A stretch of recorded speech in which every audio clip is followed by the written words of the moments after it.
राधे राधे। जय गौरी गोपाल। कैसे हैं आप लोग? आप सबका बहुत बहुत स्वागत, सबका वंदन, अभिनंदन। कथा की गंगा में कल आप लोगों ने सुना कि हमारे प्रभु जगत के पालनहार प्रकट हो गए जेल के अंदर। कहाँ प्रकट हुए भगवान? जेल में। भय प्रकट गोपाला परम दयाला यशुमति के हितकारी। भगवान कृष्ण जब प्रकट हुए तो भगवान प्रकट किसके लिए होते हैं? विप्रधेनु सुर संत हित लीन मनुज अवतार। भगवान इस धरती पे क्यों आते हैं? विप्र, धेनु, सुर, संत। आज हमारे राजस्थान की पावन माटी से हमारे पूज्य संत भगवान भी पधारे हैं। कोटि कोटि दंडवत प्रणाम पूज्य स्वामी जी के श्री चरणों में। भगवान की पावन कथा हमारे चित्त को पवित्र करती है, हमारे चित्त को निर्मल करती है। भगवान की कथा, भगवान प्रकट क्यों होते हैं? भगवान ने जब देखा कि धरती पे पाप बढ़ने लग गया, अत्याचार अधिक हो रहा, तब इस पाप को मिटाने के लिए भगवान इस धरती पर अनेक अवतार लेकर अनेक रूपों में परित्राणाय साधूनां विनाशाय च दुष्कृतां धर्म संस्थापनार्थाय संभवामि युगे युगे। भगवान अवतार लेते हैं और अपने भक्तों की प्राणों की रक्षा करते हैं और भक्तों के द्वारा धर्म की स्थापना कराते हैं। स्वयं भगवान धर्म की स्थापना करते हैं। जब इस धरती पे पापी कंस का, पापी दुर्योधन का, जरासंध का पाप बढ़ा, तब भगवान को लगा कि अब जाना चाहिए। और क्या बनकर आए? कृष्ण। कहाँ आए? जेल के अंदर। और जेल क्या है? बंधन। और जन्म लेते ही, प्रकट होते ही जेल से कहाँ आ गए? बाहर। मानो भगवान कहते हैं कि ये जीवन क्या है? ये जीवन है बंधन। आप जन्म लिए मतलब क्या था? आप बंधन में आ गए। अब बंधन से हमें किस ओर जाना है? भगवान श्री कृष्ण जेल में प्रकट हुए और जेल से कहां चले? बाहर की ओर। जेल बंधन होता है, बाहर मुक्ति है। तो भगवान कहते हैं बंधन से मुक्ति की ओर बढ़ना ही जीवन है।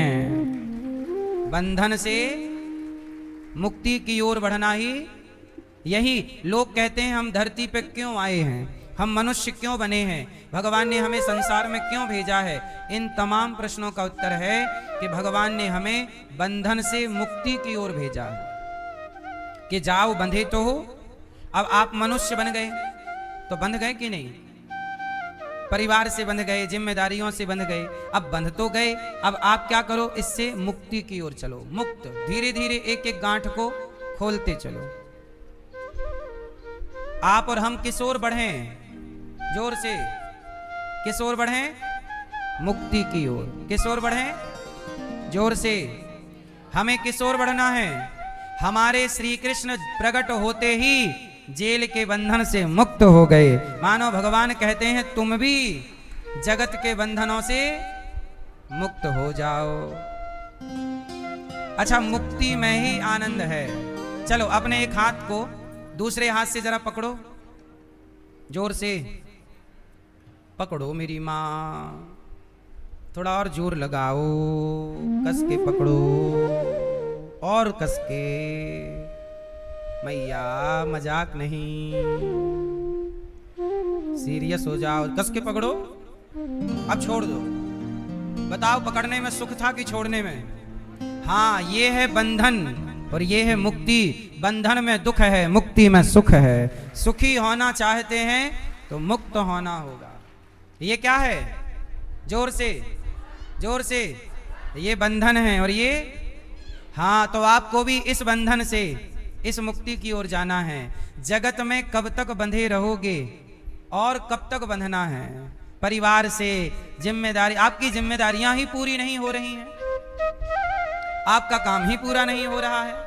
जबकि आपका काम भले पूरा ना होए, पर आपकी सांसें पूरी होने को आई नहीं आई? आपकी सांसें पूरी देखो बूढ़े से आप पूछिएगा काम पूरा हुआ? नहीं, काम पूरा नहीं होता, पर सांसें पूरी होने को आई। इसलिए कहता हूं सांसें पूरी होने पर तुम तो मुर्दे हो जाओगे। इसलिए कहता हूं अभी समय रहते बंधन से मुक्ति की ओर चलो, जितने जल्दी हो जगत के बंधन से अपने को मुक्ति की ओर। अच्छा, नदी के किनारे बहुत सारी नाव होती हैं, पर वो सारी नाव आपने देखा होगा, नाविक जो होता है, केवट जो होता है, सारी नाव को बांध करके रखता है, नहीं तो पानी की धार में नाव बह ना जाए। सारी नाव कैसी होती हैं भैया? जोर से और जोर से।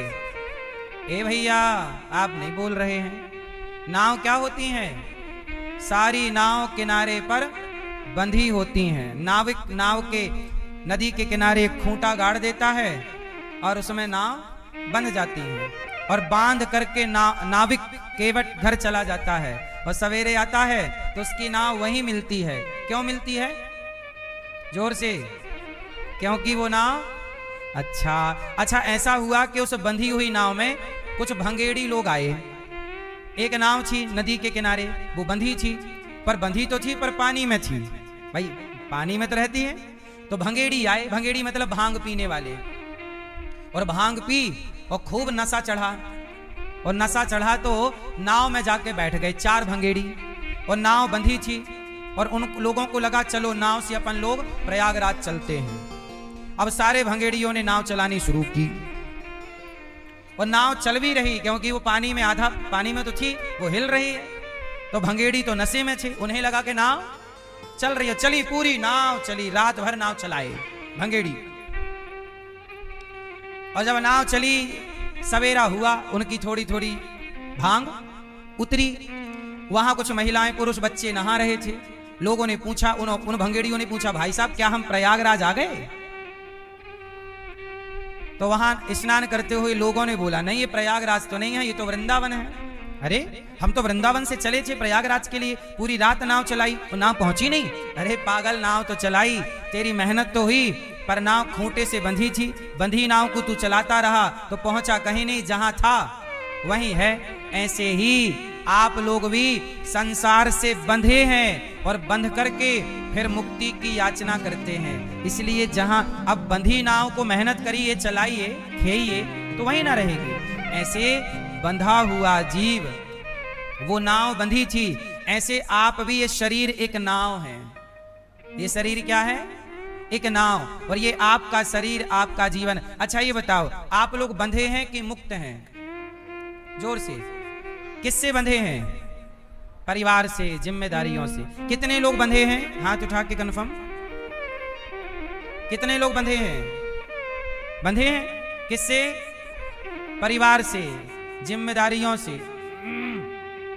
ठीक है, अब ये बताओ कि नाव बंधी थी, और आप भी नाव हैं, वो बंधे हैं, और आप में से कितने को मुक्ति चाहिए? तो मुक्ति भी चाहिए और बंधे भी हैं। तो मुक्ति चाहिए तो एक काम करना पड़ेगा। क्या करना पड़ेगा? जिससे बंधे हो उससे मुक्त होना पड़ेगा, तभी ना मुक्ति मिलेगी। अब आप मुक्त होना नहीं चाहते, बंधे रहना चाहते हैं, और चिल्लाते, आप बंधे हैं और बंधे रहना चाहते हैं, और चिल्लाते क्या है? हमें मुक्ति नहीं मिली, हमें मुक्ति नहीं मिली। अरे तुम ही बंधे हो तो मुक्त करेगा कौन? कौन मुक्त करेगा? आप परिवार से बंधे हो, किसने कहा कि बंध जाओ? ए मैया, किसने कहा कि बंध जाओ? आप बंधे हैं, किसने कहा कि बंध जाओ? आप बताओ, किसने बांधा है आपको? हैं? किसने बांधा है? इन जिम्मेदारियों से आपको किसने बांधा है? किसने? सरकार ने? संसार ने? किसने बांधा आपको? संसार ने। संसार कौन लोग आए थे आपको बांधने? आपको किसी ने नहीं बांधा, आप खुद से बंधे हैं। आपको किसी ने नहीं बांधा। एक आदमी था, उसने देखा कि उसके घर में भैंस हैं और उसके सींग बिल्कुल गोल ऐसे हैं। तो बैठा बैठा भैंस को देखा, बोला मेरा सिर सींग के अंदर जा सकता है कि नहीं, ट्राई करूं। अब देखो बैठे बैठे ख्याल क्या आया कि इसका सींग बिल्कुल मेरे सिर के नाप का है। अब बैठे बैठे उसने क्या सोचा कि चेक करूं कि भैंस के सींग में मेरा सर आसानी से जा सकता है कि नहीं। अब वो गया, भैंस बैठी पगुरा रही, गया और भैंस के सींग को पकड़कर अपना सिर डाला, तो सच्ची बिल्कुल उसका सिर पार हो गया, सींग के उस पार चला गया। और जैसे ही पार गया तो भैंस को लगा क्या लटक गया, तो सिर हिलाया, और जैसे ही हिलाया तो साहब जी फंस गए। काय में? सींगों में। और जब सींगों में फंसे तो भैंस को लगा इतना वजन सिर के ऊपर, खड़ी हो गई, और खड़ी हो गई तो भाई साहब लटक गए, और लटक गए उसके सिर पे तो भैंस चिल्लाई। अब उसे तो लगा क्या लटक गया, खूंटा ऊंटा तोड़ के भागी, और गांव में भागी तो आदमी लटका। अब लोगों ने जैसे तैसे डंडा डाल के भैंस को, रस्सा वस्सा डाल के उसके पांव में भैंस को बिठाया, और जब बिठाया तो लोगों ने एक ही सवाल किया, भाई साहब आपका सर भैंस के सींग में फंसा कैसे, बताओ कैसे फंसा। जैसे उस आदमी ने जानकर जबरदस्ती अपने आप को फंसाया, ऐसे आपको इस जगत में किसी ने नहीं फंसाया, आप खुद फंस गए हैं जानबूझ करके। आपको फंसाने वाला कोई नहीं, आप ही फंसे हैं परिवार से, जिम्मेदारियों से। जबकि सच्चाई एक बात और है कि आप कोई भी बंधे नहीं हैं। आपने हाथ उठा के क्या कन्फर्म किया कि आप बंधे हैं? कोई किसी से कहां बंधा है ये बताओ। आपको लगता है कि मैं बेटी से बंधी हूं, बेटे से बंधी हूं, सच बताओ मेरी मां, आज आपको जाना पड़े तो जैसी हो जहां हो वैसे ही ना जाना पड़ेगा। कहां कोई बंधा है किसी से। एक धोबी का गधा था, धोबी कपड़े बांधने की, उसका धोबी रोज कपड़े का गट्ठा गधे के सिर पे रखे, पीठ पर धोबी घाट ले जाए। आज संयोग से धोबी गधे को बांधने की रस्सी भूल गया। अब धोबी भाई गधे की बस रस्सी भूल गए, तो अब गधे को बांधे कैसे। तो वहां बगल में एक संत जी थे, धोबी बोले कि भाई संत जी कोई रस्सी पड़ी हो तो दे दो, आज हम गधे को बांधने की रस्सी घर पे भूल आए हैं। संत जी बोले रस्सी की जरूरत नहीं है, तुम रस्सी भूल गए हो ये तुम्हें पता है, गधे को नहीं पता कि तुम रस्सी भूल गए हो, इसलिए गधे को जहां बांधते थे झूठ मूठ का बांध दो। अब धोबी ने गधे के गले में झूठ मूठ का हाथ डाला और गधे को लगा कि मैं बंध गया।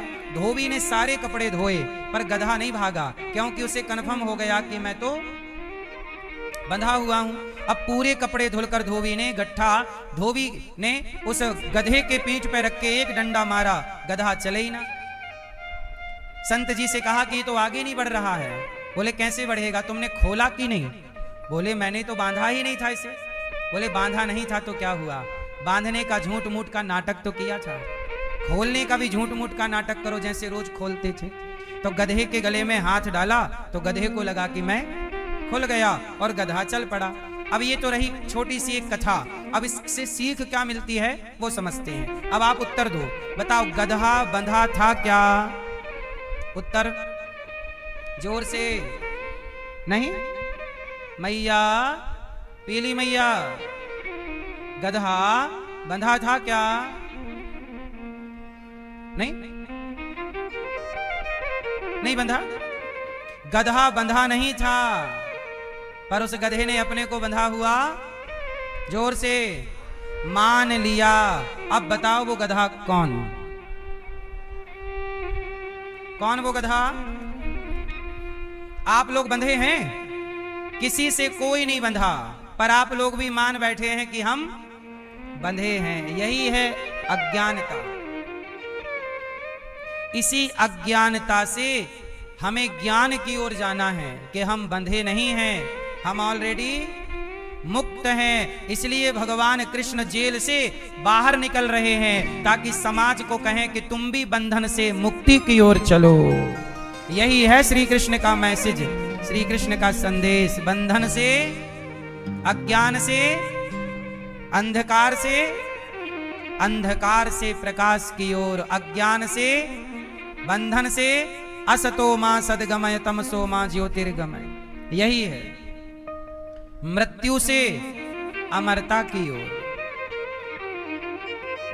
मृत्यु से अमरता की ओर। यही है जीवन की यात्रा। हम किस यात्रा पर निकले हैं? बंधन से मुक्ति की यात्रा में, अज्ञान से ज्ञान की यात्रा में, और अंधकार से प्रकाश की यात्रा में हम सब यात्री हैं। आप लोग कई बार इस यात्रा को, आपकी यात्रा से भटक जाते हैं, है ना? क्या हो जाते हैं? मैया चली, जा रही हो, जाओ टाटा। अधूरी यात्रा छोड़ के जा रही हो? ठीक, सुनो, हाँ तो सुनो। अब भगवान श्री कृष्ण पहुंचे मथुरा, मथुरा से चले गोकुल, और गोकुल से क्या हुआ कि अभी भगवान का उत्सव चल रहा था कि पूतना मौसी आ गई। कौन आ गया? जोर से। पूतना अपने स्तनों में जहर भर करके आई और कृष्ण को मारना चाहती है। तो सुनो, जैसे ही आप मुक्ति की ओर चलेंगे, श्री कृष्ण बंधन से कहां चले? तो जैसे ही आप मुक्ति की ओर चलेंगे, सबसे पहले समाज का जहर पीना होगा। जैसे पूतना का जहर श्री कृष्ण को पीना पड़ा, तो जैसे ही आप मुक्ति की ओर कदम बढ़ाएंगे, समाज का जहर, कौन सा जहर? अपमान का। अपमान दुनिया, जब आप मुक्ति की ओर चलेंगे, अर्थात जब भक्ति के रास्ते पे पांव रखेंगे, तो लोग क्या कहते हैं? बड़ी मीरा बन रही है, बड़े पंडित बन रहे हैं, बड़े भक्त बन रहे हैं। ये ताने सुनने को मिलेंगे। ये ताना, ये अपमान, ये जहर है। लेकिन हमारे प्रभु जहर को पी गए। क्या पी गए? हाँ मैया, क्या पी गए भगवान? पूतना मौसी आई और जहर पिलाने लग गई। अच्छा, जब आप तिलक लगाते हो माथे पर, तो आपकी पड़ोसन हंसती है ना, अरे बड़ी पंडितानी बन रही है। आप ज्यादा माला जपने लग जाओ, पूजा करने लग जाओ, तो लोग ताने बड़े मारते हैं। अच्छा, आप शराब पीने लग जाइए, कोई ताना नहीं मारेगा। आप गांजा पीने लग जाइए, कोई ताना नहीं मारेगा। आप गलत करने लग जाइए, कोई ताना। गलत व्यक्ति को कोई कुछ नहीं कहता। हमेशा सही व्यक्ति को ही कहा जाता है और परेशान किया जाता है। गलत आदमी को परेशान कोई नहीं करता, करता है? सही को परेशान किया जाता है। यही इस धरती की रीत है। लेकिन कोई बात नहीं, भगवान श्री कृष्ण ने इस जहर को पी लिया। 6 दिन के हैं प्रभु, और 6 दिन के कन्हैया ने क्या पिया? पूतना का स्तनों में जहर लगा के आई, भगवान को उठाती है। अच्छा, भगवान ने पूतना को देखते ही नेत्र बंद कर लिए। भगवान ने पूतना को देखा ही नहीं। क्यों नहीं देखा? क्योंकि पूतना कपट से भरी है। किस से भरी है? हाँ, पूतना के अंदर कपट है। बाहरी स्वरूप पूतना का बड़ा सुंदर है, बाहर से सुंदर है, भीतर से कपट है। भगवान कहते हैं कि जो बाहर से सुंदर है, भीतर से बुरा है, हम उसे नहीं देखते। भगवान तन नहीं देखते, भगवान मन देखते हैं। आपका तन गोरा है कि काला, लंबे हो के ठिगने, मोटे हो के पतले, भगवान आपके तन का करेंगे क्या? संसार तन देखता है, भगवान मन देखते हैं। यही तो अंतर है। संसार को तन की भूख है और भगवान को मन की भूख है। हमें हमारा भक्त क्या दे? अपना पवित्र सा मन। इसलिए भगवान में तन ना लगाओ। भगवान में क्या लगाओ? क्या लगाओगे? मैया, ओ मैया, सुन रही हो मेरी मां? क्या लगाएंगे भगवान में? भगवान को मन चाहिए। अच्छा, आप लोगों का, आपके पास कितने मन हैं? कितने मन हैं? कितने? एक है। लेकिन आप कहते हो गुरुजी हमारा मन तो भटक रहा है। आपका मन भटक क्यों रहा है? क्योंकि आपका मन सही जगह लगा ही नहीं। लगा ही नहीं तो वो हो गया बर्बाद। अब वो भटक रहा है। सही जगह लगता तो मन एक है, भटकता क्यों? आपका मन कहां लगता है? आपका मन कहां है? कहां है? हाँ, आप लोगों का मन कहां कहां जाता है? आपके मन में बुरे बुरे विचार ख्याल आते रहते हैं। आपके मस्तिष्क में स्त्री पुरुष का ख्याल चलता रहता है। आपके मन में धन दूसरों का पैसा चलता रहता है, हमारे पास कब आएगा। मन में तरह तरह के विचार आते हैं। क्यों? क्योंकि आपका मन भटक रहा है। क्यों भटक रहा है? अच्छा ये बताओ, आपके घर एक बैल है, नंदी, आपकी भाषा में बैल कहते हैं, आप समझ पाओ इसलिए हम बता रहे हैं। तो आपके घर एक नंदी है। अच्छा, नंदी को आप बांध दो। एक नंदी बंधा हुआ है और एक बैल बंधा हुआ है और एक बैल खुला है। तो बताओ कौन सा बैल ठीक है, बंधा हुआ कि खुला? जोर से, कौन सा? जोर से। कौन सा? खुला हुआ। खुला हुआ किसी को भी मारेगा, किसी का भी पेट फाड़ेगा, और आपको खुला हुआ चाहिए, इसलिए खुला है। नंदी खुला हुआ नहीं, बंधा हुआ चाहिए, जो एक मर्यादा की रेखा में रहे, उसे पता हो कि हमें इतने में ही रहना है। खुला तो कहीं भी दौड़ के मार डालेगा, हाँ या ना? फिर ऐसे ये मन है आपका, मन भी बैल है। मन क्या है? एक नंबर का बैल। इस मन को यदि बांध के रखोगे, कहां? भगवान के खूंटे से बांध दो। भगवान के चरण हैं खूंटे, भगवान के चरणों से मन बांध दोगे तो बंधा हुआ मन शांत, बंधा हुआ नंदी शांत होता है और खुला हुआ नंदी उग्र होता है। बस ऐसे ही है कि आप का मन यदि बंधा है भगवान से, तब तो आपका मन शांत है, सही है। और यदि आपका मन बंधा नहीं भगवान से, तो फिर मन भटकता है। जैसे खुला नंदी भटकता रहता है, आज यहाँ कल वहां, कल वहां, कल वहां। खुला है, जबकि बंधा होता तो समय से एक जगह उसे भूसा मिलता, चारा मिलता, पानी मिलता। भाई किसी के अधीन तो रहना ही पड़ता है। बोलो हाँ मैया, बोलो राधे राधे। थोड़ा शांत बैठ जाओ मेरी माँ, टहलो ना ज्यादा, शांति से बैठ जाओ और प्रेम से सुन लो, सही है? इसलिए मेरी माँ अपने मन को बांध करके रखो। पतंग बंधी होती है कि खुली होती है? बोलो। एक धागे से बंधी है, और जिस समय वो खुल जाएगी धागे से, उस समय कितने भी ऊपर होगी नीचे आ जाएगी। तो बंधन से ही व्यक्ति ऊपर जाता है। आपको कई बार लगता है ये बंधन बुरा है। अच्छा, आपको बंधन चाहिए? देखो अभी बंधन भी कई तरह का। अभी हमने क्या बोला कि श्री कृष्ण बंधन से मुक्ति की ओर चले, और अब हम क्या कह रहे हैं कि बंधन जरूरी। अब ये दूसरा बंधन आ गया, इसलिए जब कथा पूरी सुनेंगे तो क्लियर होगा। अभी हमने क्या बोला था कि हमें बंधन से कहां जाना है? मुक्ति की ओर। पर अब हम इसका उल्टा कह रहे हैं, क्योंकि ये दोनों बात अलग हैं। अब जो नहीं समझेंगे वो दोनों को जोड़ के कहेंगे। अभी तो कह रहे थे कि बंधन गलत है, अब कह रहे हैं बंधन सही है। तो वो अलग बंधन था जगत का, और ये बंधन मर्यादा का बंधन है। अच्छा ये बताओ, सीता मां बंधन में बंधी हुई स्त्री हैं कि मुक्त हैं, आजाद? क्या है? राम जी बंधन में हैं या आजाद हैं? जोर से। राम जी किसके बंधन में हैं? अच्छा, रावण बंधन में है कि आजाद है? क्या है? आजाद।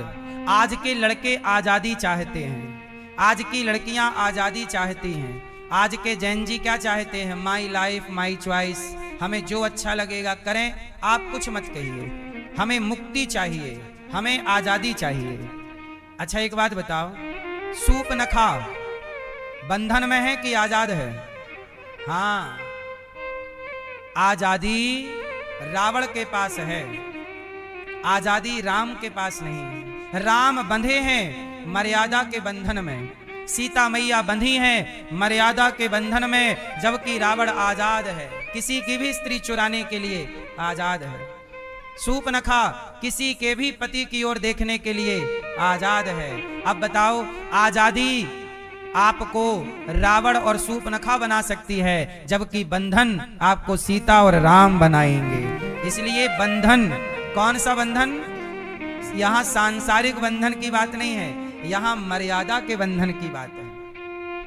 हमें किस बंधन में होना है? मर्यादा के बंधन में बंधो। और हमें स्वतंत्रता नहीं चाहिए। कौन सी स्वतंत्रता? कहीं भी जाने की, कहीं भी देखने की, कहीं भी क्यों जाना है? आजकल देखो, कहीं भी जाने की स्वतंत्रता में लोग क्लबों में जाने लग गए, क्लबों में जाके उल्टा सीधा नाच रहे हैं, रात भर दारू पी रहे हैं।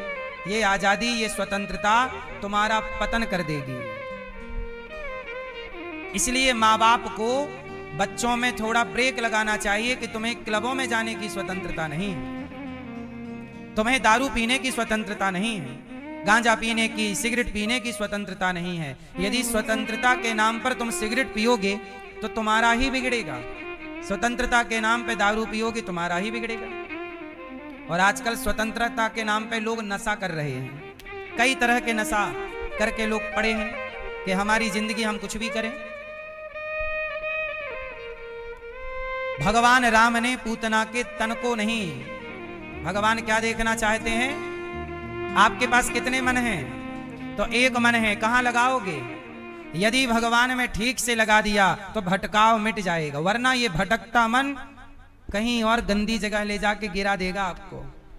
आप नहीं गिरते, आपका मन आपको गिराता है। सच बताओ, पहले आप गिरते हैं कि आपका मन गिरता है? बोलो हाँ। क्या गिरता है पहले? हाँ, सीता जी को चुराने पहले रावण नहीं गया, पहले रावण का मन गया कि चुराऊं। बोलो हाँ।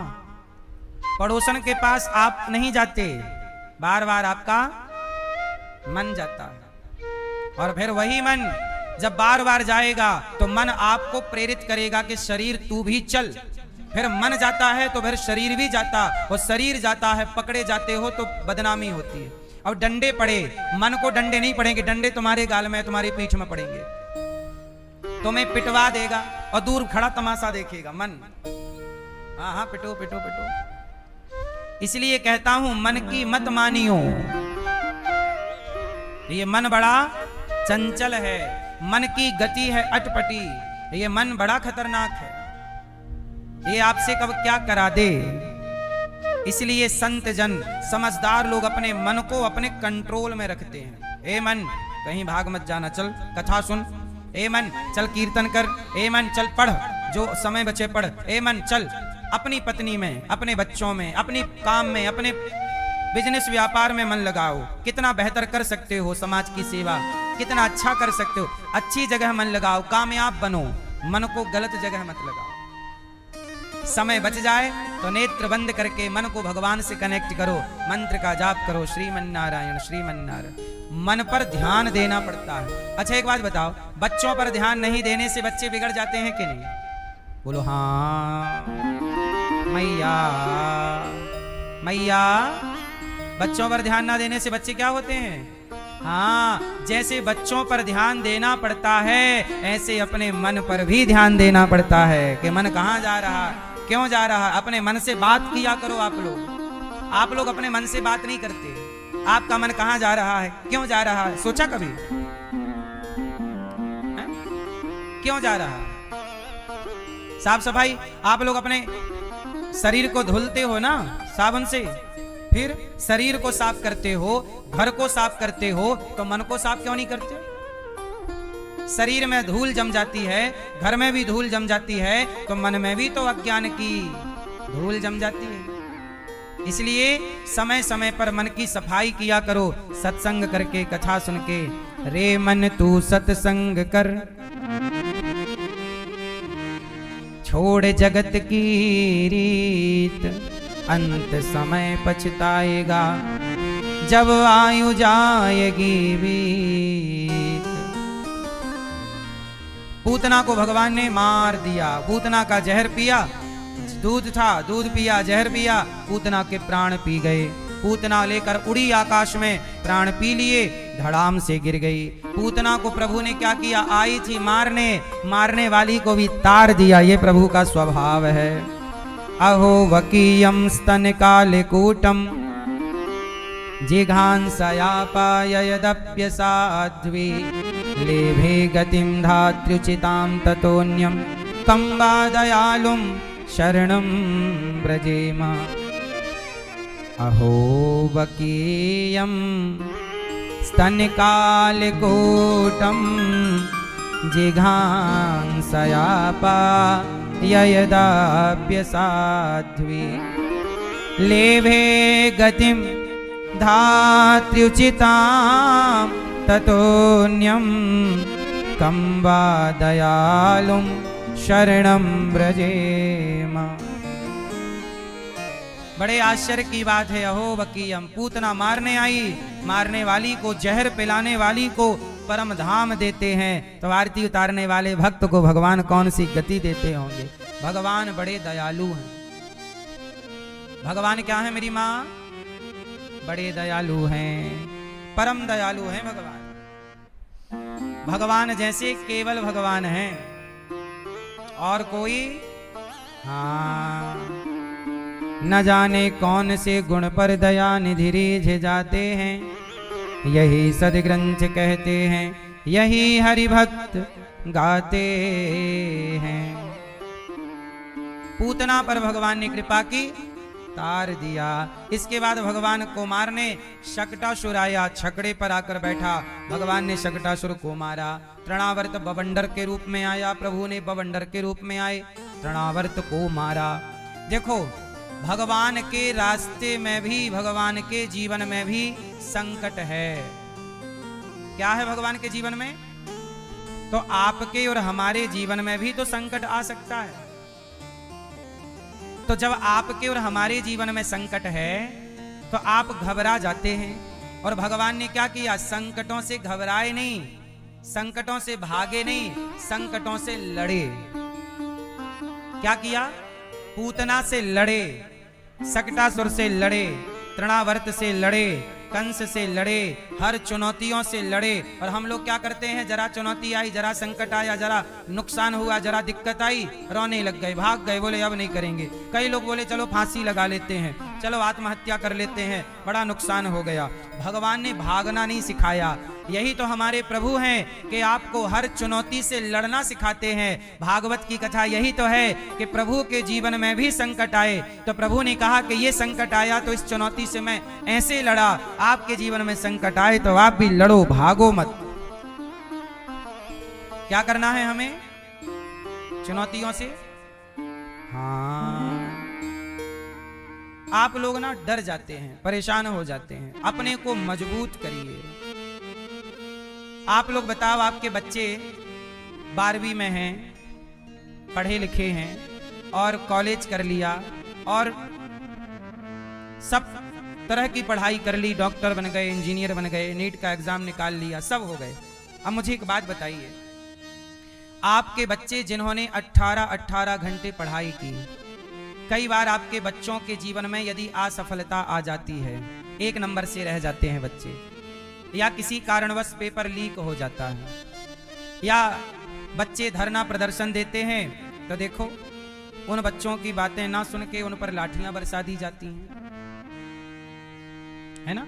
जबकि बातें सुननी चाहिए, बच्चों की बातें उनके भविष्य का सवाल है, सुननी चाहिए, सिस्टम को सुनना चाहिए। बच्चे क्या चाहते हैं?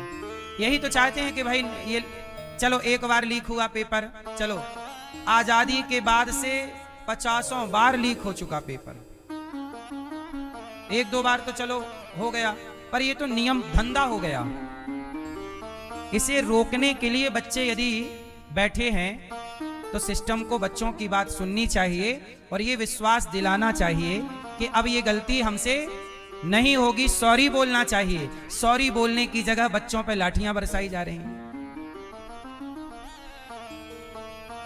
ये अहंकार है सिस्टम का। ऐसे अहंकार से आपका पतन हो सकता है। इस अहंकार से बचना चाहिए। गलती हुई तो स्वीकार कर लेने में क्या बुराई है? स्वीकार कीजिए। जिन्हें दंड देना चाहिए उन्हें दंड दीजिए। जिन्होंने लीक किया है उन पर तो दंड की लाठी नहीं बरस रही है। जो आवाज उठाएंगे उन पर यदि लाठी बरसेगी तब तो अधर्म होगा, ये पाप है। अब मैं आपको यहां इससे आगे की एक बात कहना चाहता हूं, आपके और आपके बच्चों के लिए, कि देखो आपके बच्चे कई बार एक नंबर से रह जाते हैं। आपके बच्चे कई बार एग्जाम कैंसल हो जाता है, एग्जाम लीक हो जाता है, पेपर लीक हो जाता है। और ये लीक की समस्याएं ये भारत है बनी रहेंगी। सिस्टम खोखला है ना भीतर से, ये बनी रहेंगी। अब यहां एक बात ध्यान से सुनो। आपको क्या करना है वो सुनो। आपको ये करना है कि आप अपने बच्चों को केवल पढ़ाएं ना। आज के माँ बाप सबसे बड़े, आज ये जो बच्चे बेरोजगार हैं, इनकी बेरोजगारी में इन बच्चों की तो गलती है, माँ बाप की भी गलती है। क्या गलती है वो ध्यान से सुनिएगा।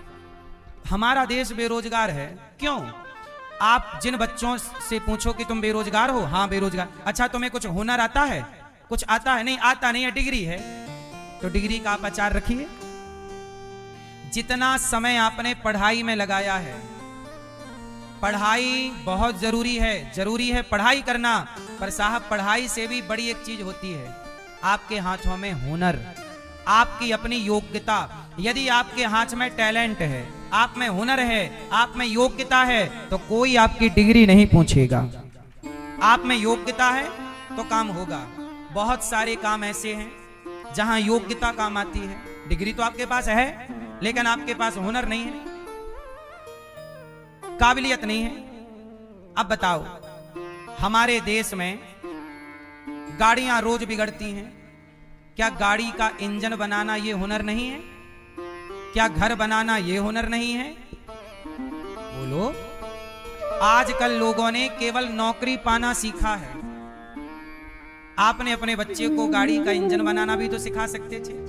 एक शॉप डाल लेता, दुकान डाल लेता, तो लाखों रुपए बैठे बैठे कमाता। हुनर है हमारे पास, गाड़ी आएंगी हम सुधार के देंगे। सबके घर गाड़ियां हैं। आपने हुनर नहीं सीखा, डिग्रियां लेके घूम रहे हो। अब आप देखो, आप अपना घर बनवाओ। आप जब घर बनवाएंगे तो आपका घर बनने में जब आप पेंट पुट्टी कराएंगे, आप पीओपी कराएंगे, आप पत्थर लगवाएंगे, दरवाजा बनवाएंगे, तो आप किसी ना किसी, आपके घर कोई ना कोई मुसलमान आएगा घर पूरा कंप्लीट करने के लिए। आएगा कि नहीं? क्योंकि पीओपी का काम मुसलमान करते हैं, टाइल पत्थर का काम मुसलमान करते हैं। क्या ये गुण नहीं है? बोलो। क्या इसमें पैसा नहीं है? बोलो। है, पर आपको तो लगता है ये काम छोटा है। अरे भाई, पढ़ाई जरूरी है। अब डिग्री है तो लाखों, एक चपरासी की नौकरी निकल जाए ना, वैकेंसी निकल जाए चपरासी की, और जरूरत है 5000 चपरासियों की, तो 5 लाख फॉर्म भरते हैं भारत में चपरासी के लिए। तुम इतना पढ़े लिखे हो पर तुम चपरासी बनना चाहते हो। अब बताओ, तुम्हारी शिक्षा ने तुम्हें इतना गिरा दिया है। इसलिए कहता हूं, भारत की जो शिक्षा प्रणाली है वो नौकर बनाने की प्रणाली है, क्लर्क बनाने की प्रणाली है। हमारे चाणक्य ने जब पढ़ाया किसी बच्चे को तो नौकर नहीं, सम्राट बना के बिठाया था, चंद्रगुप्त को। हमारी सनातन की शिक्षा नौकर बनाने की नहीं रही, स्वावलंबी बनाने की रही। आपके हाथों में हुनर होना चाहिए। आपके पास डिग्री हो, पर जितनी बड़ी डिग्री है इतना बड़ा कोई हुनर भी होना चाहिए कि ये डिग्री काम ना आए तो हुनर काम आए। और हुनर है और डिग्री है तब तो सोने में सुहागा है। अच्छा सच बताओ, आज के बच्चे हुनर सीख रहे हैं? उत्तर दो। प्रैक्टिकल कुछ नहीं है बच्चों का, केवल डिग्री। दिन 8-10 घंटे पढ़ रहे हैं, आंखें फोड़ रहे हैं, और बाद में पेपर और लीक हो जा रहा है। पढ़ो। इसलिए मैया आप अपने बच्चों को कहो कि बेटा ये टाइल पत्थर लगाने में भी करोड़ों रुपए बनते हैं। आप अपना घर बनाइए और आप अपने घर में टाइल पत्थर लगवाइए तो लगवाने वाला ठेकेदार 200 रुपए फिट लगवाई है, 150 रुपए फिट लगवाई है पत्थर की। 1 फीट पत्थर लगाने का 150 रुपए। अब आप में हुनर है तो लगा डालिए 1000 फीट, देखिए कितना पैसा हुआ। और किसी के दबाव में नहीं, आप मालिक हैं। इसलिए डिग्रियां अपनी जगह सही होंगी, परंतु आपके हाथों में हुनर। सीखिए, बच्चों को सिखाइए। और काम कोई भी छोटा नहीं होता। बच्चों को ये आजकल बच्चे क्या करते हैं, ये काम छोटा है मैं ये नहीं करूंगा, ये काम छोटा ये मैं नहीं करूंगा। कोई काम छोटा होता है? कोई काम छोटा नहीं होता। आपने अपने बच्चों को लाखों रुपए लगा के पढ़ाया, सिखाया क्या? क्या आता है आपके बच्चे को? ये बड़े बड़े कॉलेज, बड़ी बड़ी यूनिवर्सिटियां, बड़े बड़े स्कूल क्या हैं ये आपके बच्चों को अपाहिज बनाने की केवल एक पाठशाला है। ये क्या बना रहे हैं? अपाहिज। जहां पढ़ो, पढ़ने के बाद नौकरी के लिए रो और रोते रहो। इसलिए बच्चों को ये बताओ कि यदि हम एक दरवाजा बंद है तो 4 दरवाजे खुले। कई बार बच्चे आत्महत्या कर लेते हैं। आपके बच्चों में आपने शिक्षा तो दी पर इतना धैर्य नहीं दिया कि विषम परिस्थितियों का बच्चे सामना कर लें। एक आईपीएस के बारे में मैंने सुना कि पत्नी से जरा कुछ बात हो गई तो उन्होंने फांसी लगा ली, आत्महत्या। आईएएस आईपीएस इतने बड़े बड़े पढ़े लिखे पद पर लोग मर जाते हैं, आत्महत्या कर लेते हैं। क्यों? डिग्री पाना अलग है, नौकरी पाना अलग है, पढ़ना अलग है, लेकिन वास्तविक में जिंदगी जीना अलग है। सबसे बड़ी सफलता ये नहीं कि आपके पास अच्छी नौकरी हो, सबसे बड़ी सफलता ये नहीं कि आपके पास बड़ी डिग्री हो, सबसे बड़ी सफलता है कि आप अपने जीवन को प्रसन्न चित्त से जी पाए। यदि आप हैप्पी होके जिंदगी जी पाए तब तो आप सफल हैं, वरना बड़ी डिग्री बड़ा पैसा होकर भी यदि जिंदगी आप खुशहाली नहीं जी पाए तो फिर काय बात की जिंदगी, कैसी जी आपने? इसलिए जिंदगी जीना भी एक हुनर है या नहीं? हर परिस्थिति में हम हैप्पी हैं, ये हमारा हुनर है कि नहीं? उत्तर दो। आपके जीवन में जरा सा कष्ट आ जाए आप तनाव में चले जाते हैं, परेशान हो जाते हैं, डिप्रेशन में चले जाते हैं। हमारे जीवन में बड़ा बड़ा संकट आता है। इंटरनेशनल मीडिया मेरे पीछे पड़ गई थी पिछले कुछ समय पहले, आपने देखा होगा। जब मैंने लिव इन का विरोध किया था तब भी मैं प्रसन्न था। मुझे पता है कि बरसाती मेंढक कुछ समय का ही टर टर करते हैं, इसके बाद बारिश गुजरने के बाद कहां मेंढक दिखते हैं। तो समय सबका आता है, समय मेंढकों का भी आता है। बोलो हाँ। जब समय मेंढक का आता है तब कोयल चुप रहती है। जब मेंढकों का टाइम चलता है तब कोयल नहीं बोलती, सही है? और जब कोयल बोलती है तब मेंढक नहीं बोलते। तो कोयल भी ये जानती है कि अभी समय मेंढकों का है, इसलिए वो चुप रहती है। समय आएगा तो वो कूकेगी। ऐसे ही आप लोग भी परेशान ना हुआ करो। अपने बच्चों को ये जरूर सिखाना कि बेटा आपके जीवन में विपरीत समय आ गया, नंबर कम आए, नौकरी हाथ से चली गई, तब क्या करोगे? फांसी लगाओगे? आपकी पत्नी ने आपको बुरा व्यवहार किया, तब क्या? हर परिस्थिति से बच्चा जीत जाए। आपका बच्चा हर परिस्थिति में पॉजिटिव रहे, आत्महत्या की ना सोचे। और यदि आत्महत्या कर लिया जरा से तनाव में, तो कमी आपकी रह गई कि नहीं कि आपने उसे परिस्थितियों से लड़ना नहीं सिखाया। हालातों से लड़ना, और हालात तो अच्छे बुरे आएंगे, सबके सामने आएंगे। भगवान कृष्ण के सामने क्या चुनौतियां नहीं थी? क्या कृष्ण को गाली देने वाला शिशुपाल नहीं था? क्या माता सीता पर उंगली उठाने वाले वस्त्रक नहीं थे? क्या राम को गलत कहने वाली समाज आज नहीं है? सब लोग आज भी मौजूद हैं। अच्छाई बुराई इस धरती पे सदा रही है और सदा रहेगी। पर माता सीता यदि महलों में रहना जानती हैं तो कुल्हाड़ी लेकर जंगल में जाकर लकड़ी काटकर अपने बच्चों का लालन पालन करना भी जानती हैं। हर परिस्थिति से लड़ना आपको सीखना होगा। हर परिस्थिति में पॉजिटिव रहना अपनी बेटी को सिखाओ। ये भी एक शिक्षा है। बताओ, ये भी एक विद्या है कि नहीं? ये भी एक शिक्षा है कि नहीं? लेकिन आजकल लोग इसे शिक्षा मानते ही नहीं। ये शिक्षा का हिस्सा नहीं है आज के समाज में। आजकल संस्कारों को कोई शिक्षा माना ही नहीं जा रहा। बताइए संस्कारों को कहां मान्यता है? उत्तर दो। संस्कारों में कोई कमी नहीं। संस्कार स्कूलों में, कॉलेजों में, कहीं भी संस्कारों में संस्कार नजर नहीं आते। इसलिए कहते हैं आज समाज में सबसे आवश्यक है शिक्षा प्लस संस्कार। यदि जलेबी को चाशनी में ना डुबाया जाए तो बिना चाशनी के वो जलेबी कोई खा नहीं सकता। ना आप खा सकते ना हम खा सकते। ऐसे शिक्षा यदि संस्कारों की चाशनी में ना डूबी हो तो शिक्षा का किसी से, उस शिक्षा का किसी को कोई लाभ नहीं है, कोई भी लाभ नहीं। इसलिए समाज में क्या चाहिए? जोर से मैया, क्या चाहिए? शिक्षा के संस्कार। क्या चाहिए?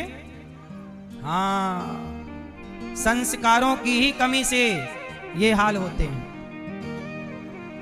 संस्कार इसलिए जरूरी है, अपने बेटी को, अपने बेटे को जरूर दीजिए। तो भगवान ने सकटासुर को मारा, तृणावर्त को मारा।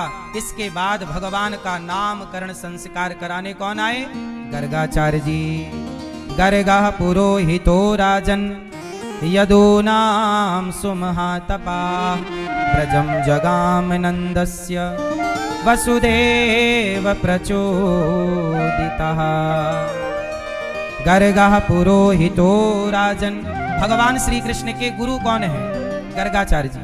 गर्गाचार्य जी आए और वसुदेव नंद बाबा ने कहा कि सुनो गुरुजी, हमारे बेटे का जरा भविष्य बताओ, क्योंकि संकट बड़े बड़े, पूतना आ गई, सकटासुर आ गया, तृणावर्त आ गया, बिना बात के ये सब व्यवधान आ गए, क्या करूं? तब कहा कि आप बताओ नाम क्या है, उसके अकॉर्डिंग हम इनकी कुंडली बनाएंगे।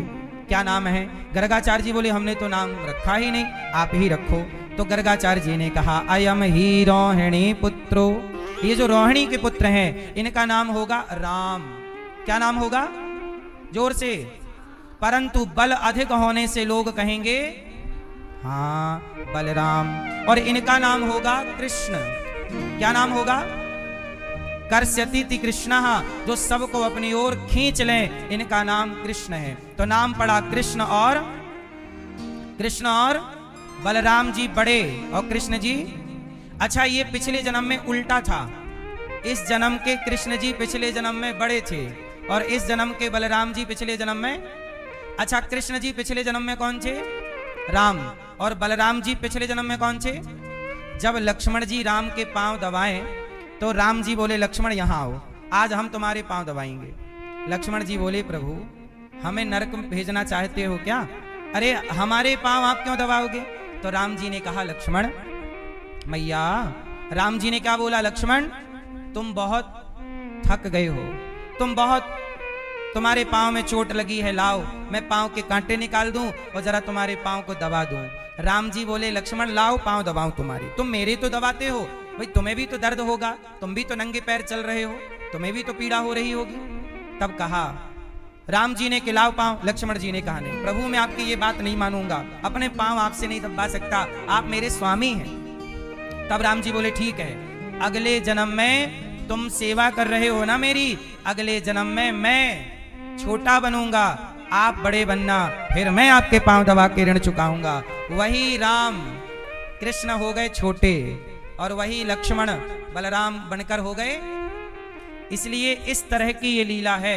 तो जो कृष्ण है वही राम है और जो राम है कोई अंतर इनमें, राम कृष्ण दो एक हैं, अंतर नहीं निमेष। इनके नयन गंभीर हैं, उनके चपल विशेष।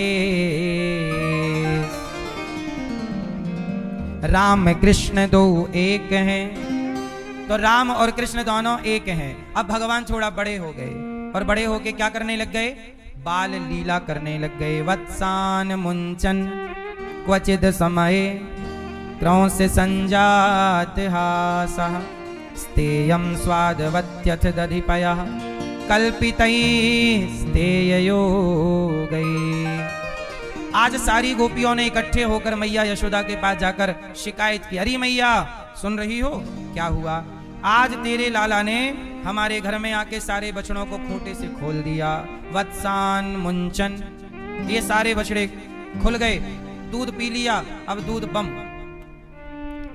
मैया ने लाला को बुलाया, ए कन्हैया यहाँ, ये गोपियां क्या कह रही हैं, मैया गोपी ने सबरो दूध निकाल लियो, तनिक सा दूध बछड़ों को ना पिलायो, अब तू ही बता मैया क्या बच्चन को दूध नहीं पीना चाहिए, क्या बछड़े दूध के अधिकारी नहीं है।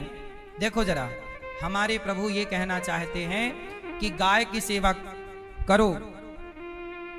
पहले सब कामना सेवा के भाव से होते थे, अब हर कामना बिजनेस और व्यापार के भाव से होते हैं। पहले गाय पालते थे लोग तो गाय की सेवा और घर का अपना दूध दही होता रहे, तो 2 थन, गाय के कितने थन होते हैं, 2 थन का दूध आप पिया करो और 2 थन का दूध बछड़े के लिए। जब बच्चा छोटा है तो 2 थन देना चाहिए बच्चे को, मतलब बछड़ा या बछिया को देना चाहिए। गौरी गोपाल गौशाला में हमारी गैया बंधती ही नहीं है, बछड़े बछिया गाय के पास ही रहते हैं, अपना दूध पीते रहते हैं। 2 थन लगाना चाहिए। 2 थन गाय की सेवा करने वाले का भी अधिकार होता। गाय के 2 बच्चे हैं, एक उसका बछड़ा और एक उसका वो जो उसको चराता है, जो उसकी सेवा करता है, वो भी गाय का क्या है, बच्चा। इसलिए गाय को माता कहा जाता है। हे माता, तू अपने बच्चे को भी दूध पिला और मुझे भी दूध पिला। इसलिए गाय अपने बच्चे को भी दूध पिलाती है और हमें और आपको भी दूध पिलाती है। तो गाय के 2 बच्चे हैं, जो पालता है सेवा करता है वो भी गाय का कौन है, इसलिए ना गाय को माता कहते हैं। गावो विश्वस्य मातरा, गाय सबकी माता है। इस तरह से गाय की सेवा करनी चाहिए, 2 थन लगाना चाहिए और 2 थन बच्चे को पिलाना चाहिए। बच्चा बड़ा हो जाए, जब चारा भूसा खाने लग जाए, बड़ा हो जाए, अन्य चीजों पर निर्भर हो जाए, तब फिर आप 3 थन लेकर 1 थन का दूध फिर भी आखिरी तक बच्चे को पिलाते रहें। बच्चे का अधिकार है गाय के दूध पर। अब यहां पर कुछ लोग कहते हैं कि सारा दूध बच्चे को पिलाना चाहिए, आप लोगों को नहीं पीना चाहिए। जरा सोचिए कि यदि दूध आप नहीं पिएंगे, यदि दूध के लालच से ही कोई घर में गाय रखा है और वो दूध भी नहीं पिएगा, तो बिना स्वार्थ के फिर लोग गाय की सेवा कैसे करेंगे। इसलिए थोड़ा स्वार्थ भी जरूरी है, क्योंकि स्वार्थ से व्यवस्था बनती है। स्वार्थ से क्या बनती है, जोर से भाई, आपने घर में गैया रखी तो लालच है ना कि दूध मिलेगा, यदि वो लालच भी ना होता तो आप घर में गैया क्यों रखते। तो इस स्वार्थ के ही भरोसे कम से कम गौ सेवा तो हो रही है, वरना वो सड़क पे घूमती, कसाई पकड़ के ले जाता, मार डालता। तो इस बहाने कम से कम गाय को सहारा मिल गया। तो गाय का दूध बच्चे को भी पिलाना चाहिए और स्वयं को भी पीना चाहिए।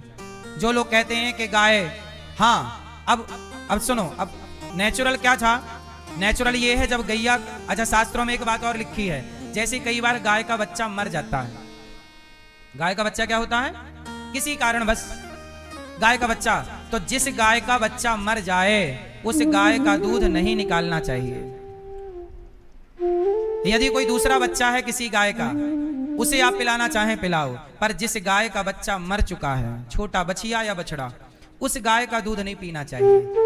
अच्छा, आजकल क्या होता है, बाजार में जो दूध मिलता है ना, वो गाय का नहीं होता, वो भैंस का होता है या फिर जर्सी का होता है। नेचुरल गाय का दूध तो बाजार में आपको मिलेगा ही नहीं।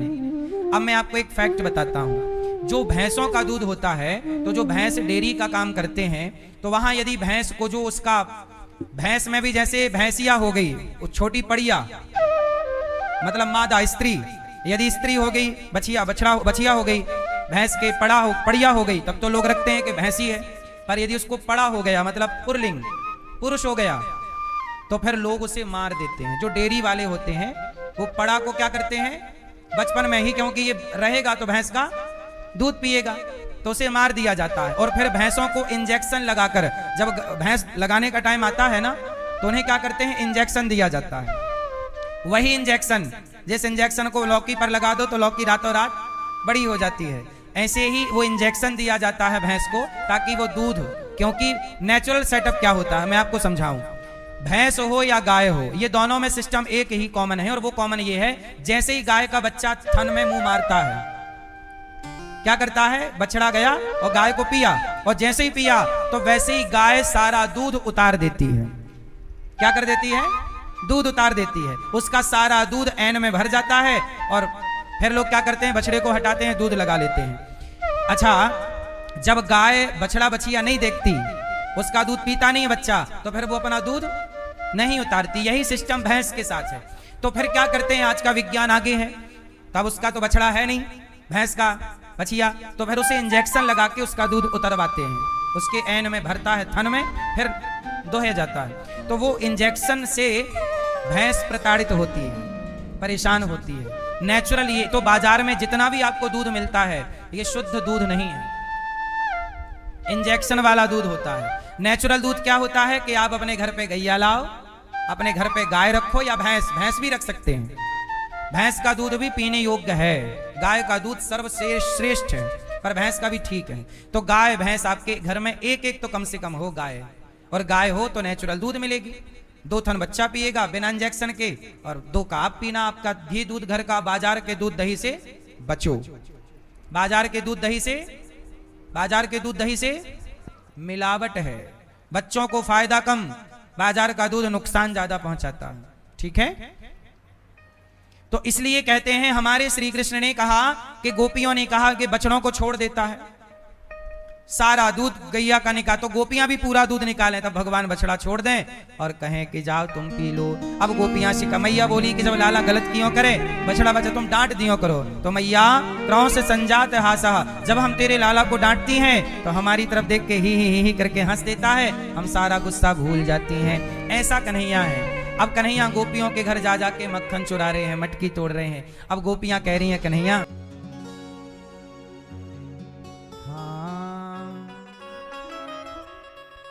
तू सूरज है तू चंदा, मेरी आंखों के तारे, मेरी आंखों के तारे, आंचल में छिप जा लाडले, ओ दुनिया से न्यारे, ओ दुनिया से न्यारे, किस्मत तू मेरो लाला,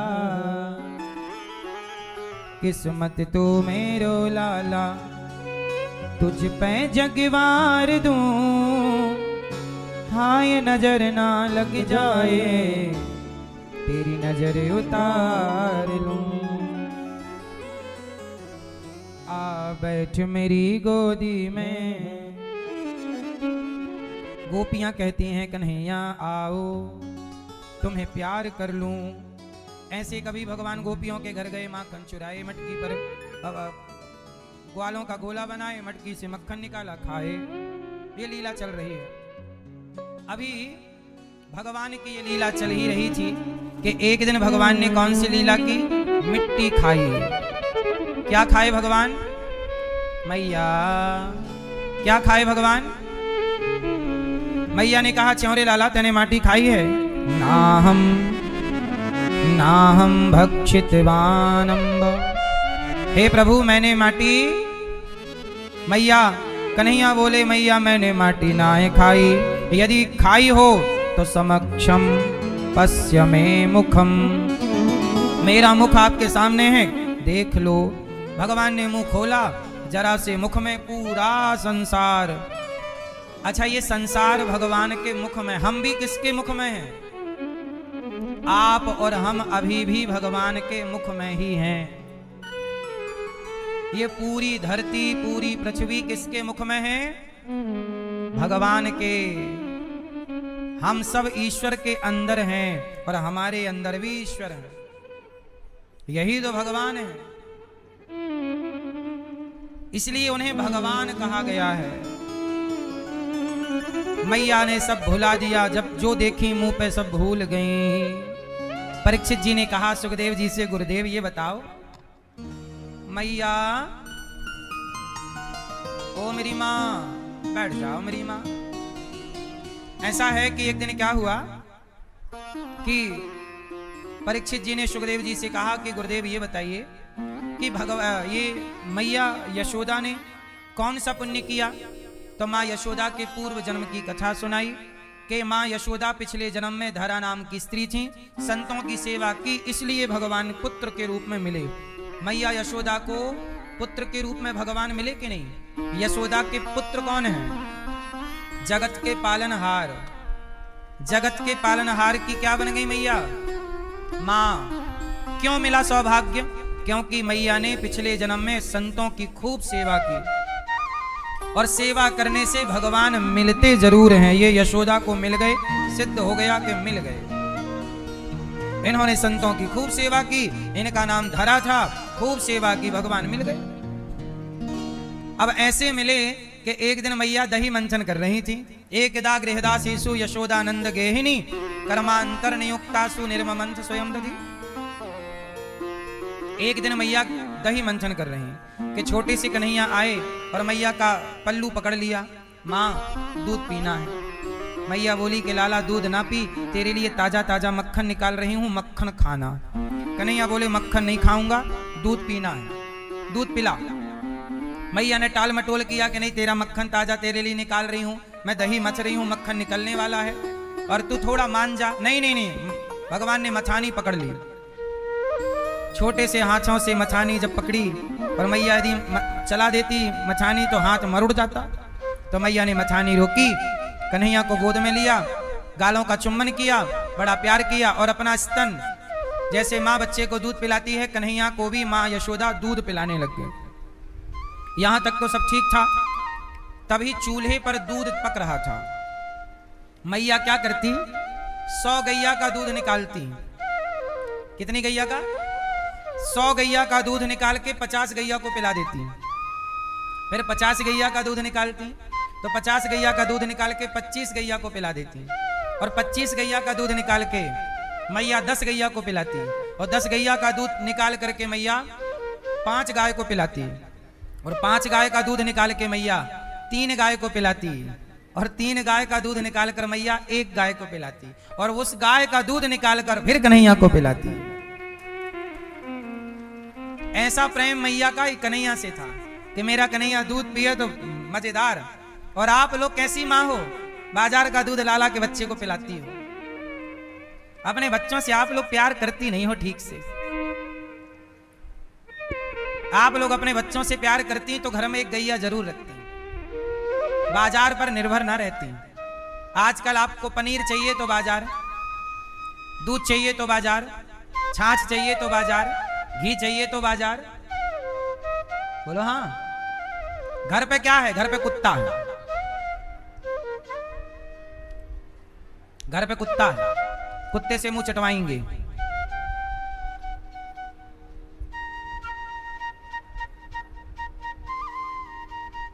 ए मैया का मोबाइल पे सर्च करने लग गई।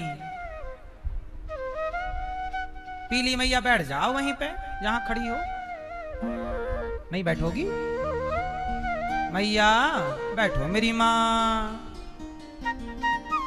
घर पे क्या रखने के फायदे ज्यादा हैं, कुत्ता के गैया? क्या लोग कुत्ता रख रहे हैं? अक्कल नहीं है क्यों? गाय रखते तो दूध मिलता, कुत्ता रखे हैं क्या मिल रहा है? हैं?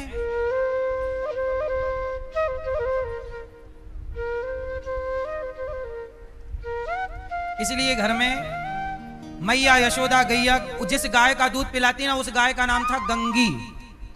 किस गाय का दूध पिलाती मैया? जिस गाय का दूध श्री कृष्ण को पिलाती उस गाय का नाम था। और कई बार तो भगवान गंगी के पास जाते, उसके थन को अपने मुंह पे रखते और डायरेक्ट थन से दूध पीते कन्हैया। गाय को भी मां की तरह दूध पीते भगवान, गाय की सेवा करते। कन्हैया खुद गाय की सेवा करते। गाय के पास जाते तो गैया भी मौका ना गवाती, गैया भी पांव चाटती प्रभु का। आज भगवान का स्पर्श करने का अवसर मिल रहा है गाय को। हमारे प्रभु कितने सुलभ हैं, इंसानों की तो छोड़ दो, गैया भी भगवान को चाट रही है। और जब कदम की डाल पर बैठकर प्रभु बांसुरी बजाते ना, तो जंगल की सारी चिड़ियां प्रभु के आसपास आती और चहचहाती। और कन्हैया के पास कोई गोदी में, कोई ऊपर बैठी है, कोई कंधे पर बैठी चिड़िया। पशु पक्षी भी प्रेम समझते हैं, गाय भी प्रेम समझती है। हमारी एक गाय है श्यामा, मैं जाता हूं तो वो मुझे चाटने लग जाती है, प्यार करने लग जाती है, और मेरे अतिरिक्त तो कोई और जाए तो वो दौड़ जाती है उसके लिए। मुझे पहचानती है क्योंकि मैं उसके हाथ फेरता हूं, पांव दबाता हूं, उसकी सेवा करता हूं, तो मुझे तो मेरे हिसाब से व्यवहार करती है। देखो एक ही गाय है और वो मुझे एक गाय का उदाहरण दे रहा हूं, ऐसी बहुत सारी गायें। एक गाय ऐसी है जो कि मुझे तो प्यार करती है, पर मेरी जगह कोई और आसपास दिख जाए तो दौड़ जाती है, उसको ऐसे सिर करके। मतलब गाय भी समझती है ना कि ये प्यार करता है तो इसे चाटना है, इसे भी प्यार करना है, और वो समझती है कि ये तो प्यार करता नहीं, आता है बस खड़ा रहता, तो दूसरे को वो झमियाती है, सींगों से मारती है। तो गाय प्रेम चाहती है, पशु पक्षी भी प्रेम के भूखे हैं, बस आपको प्रेम करना आना चाहिए। प्रत्येक जीव प्रेम समझता है, चिड़िया भी प्रेम समझती है, पता है आपको। लेकिन आजकल आपका प्रेम, आप अपनी मां से प्रेम कर नहीं पाते, बाप से प्रेम कर नहीं पाते, तो फिर पशु पक्षी से क्या प्रेम करोगे। भगवान प्रेम के सागर हैं, प्रेम के। तो जब भगवान बांसुरी बजाए तो सब पशु पक्षी आए और सब चहक रहे। आज गंगी का दूध पी करके प्रभु, मैया बोली कि आज तू मक्खन खा, नहीं दूध। अब मैया बैठ गई, अपना दूध पिलाने लगी कि चूल्हे पे दूध पक रहा था, मैया ने चढ़ा रखा था कि पक जाएगा। फिर वही गंगी का दूध कन्हैया को कि दूध चढ़ा था पकने, कि जब दूध ने सोचा कि मैया ने अपना दूध पिला दिया तो मैं दूध किस काम का, तो बेचारा वो दूध उफनने लगा और सोचा जी कर क्या फायदा, तो आग में कूदने लग गया। उफन के कहां गिरे, चूल्हे की आग में। तो आग में गिर के मानो वो कह रहा है कि जब मैं कृष्ण के काम आया ही नहीं तो अब जी करके करूंगा क्या। इसलिए वो दूध भी आत्महत्या करना चाहता है कि कृष्ण के बिना हम क्या करेंगे। और उसने जब आग में कूदना स्टार्ट कर दिया तब मैया यशोदा दौड़ी कि दूध उतार दूं चूल्हे का, और कृष्ण को छोड़कर जब मैया दौड़ी तो कन्हैया बोले वाह। अब जरा यहां एक बात समझने की है, मैया किसे छोड़कर दौड़ी, भगवान गोद में थे और चूल्हे पे दूध उफन रहा था, तो मैया ने क्या किया, कन्हैया को नीचे उतारा और किसकी ओर चली, दूध की ओर चली, दूध उतारने की ओर। और जब दूध की ओर चली तब भगवान बोले मैया अब मैं तेरी पकड़ में नहीं आऊंगा। देखो, जब व्यक्ति भगवान से ऊपर किसी को मान लेता है तब भगवान बोलते हैं कि अब उसी को पकड़, मैं पकड़ में नहीं आऊंगा। और मैया जब चूल्हे का दूध उतार कर लौटी तब तक सारी मटकियां भगवान तोड़ चुके थे और डंडा लेके प्रभु की ओर दौड़ी तो आगे आगे कृष्ण। मैया का जोर लग गया, पकड़ नहीं आए। समझ रहे हो आप क्या? ये समझना है कि भगवान से ऊपर जब हम वस्तुओं को रखने लग जाते हैं। अच्छा बताओ, भगवान, व्यापार, परिवार और भगवान, इन तीनों में किसका पलड़ा भारी है? किसका किसका? ससुराल का? किसका पलड़ा भारी है? ऐसा है, काम जरूरी है पर भगवान से जरूरी नहीं, परिवार जरूरी है पर भगवान से जरूरी नहीं, सब जरूरी है पर सबसे अधिक जरूरी, हाँ, राधा रानी से मिलना बड़ा जरूरी, श्यामा प्यारी से मिलना बड़ा जरूरी। राधा रानी से बड़ा जरूरी है। तो जैसे परिवार जरूरी, अब हम लोग क्या करते हैं कि परिवार को जरूरी समझते हैं, व्यापार को जरूरी समझते हैं, पर भगवान को जरूरी। इसलिए कहता हूं जब भोजन बनाया करो तो पहला भोग भगवान को, फिर कोई और खाइए। ये पहला भोग भगवान को क्यों? ताकि हम ये भगवान से कहें प्रभु हमारे लिए सबसे पहले आप हैं। हमारे लिए सबसे पहले कौन है? आप। इसलिए भगवान पहले नंबर पर, भगवान को पहले नंबर पे रखिए, है ना। मैया, ओ लाल मैया, जा रही हो? ए भैया, आपके जरा 3 जिनसे आप बहुत प्रेम करते हैं, बहुत चाहते हैं, जरा 3 लोगों का नाम लो। ए छोरा, मेरी तरफ देखो, जिनको आप बहुत चाहते प्रेम करते हैं, 3 लोगों का नाम लो फास्ट। मम्मी, लड़का, बेटा, वाइफ, पत्नी। आप 3 लोगों का नाम बताइए जिनसे बहुत प्रेम है आपको। फास्ट। बेटा, मां, पत्नी। इन तीनों में कहीं भी भगवान का नाम नहीं है।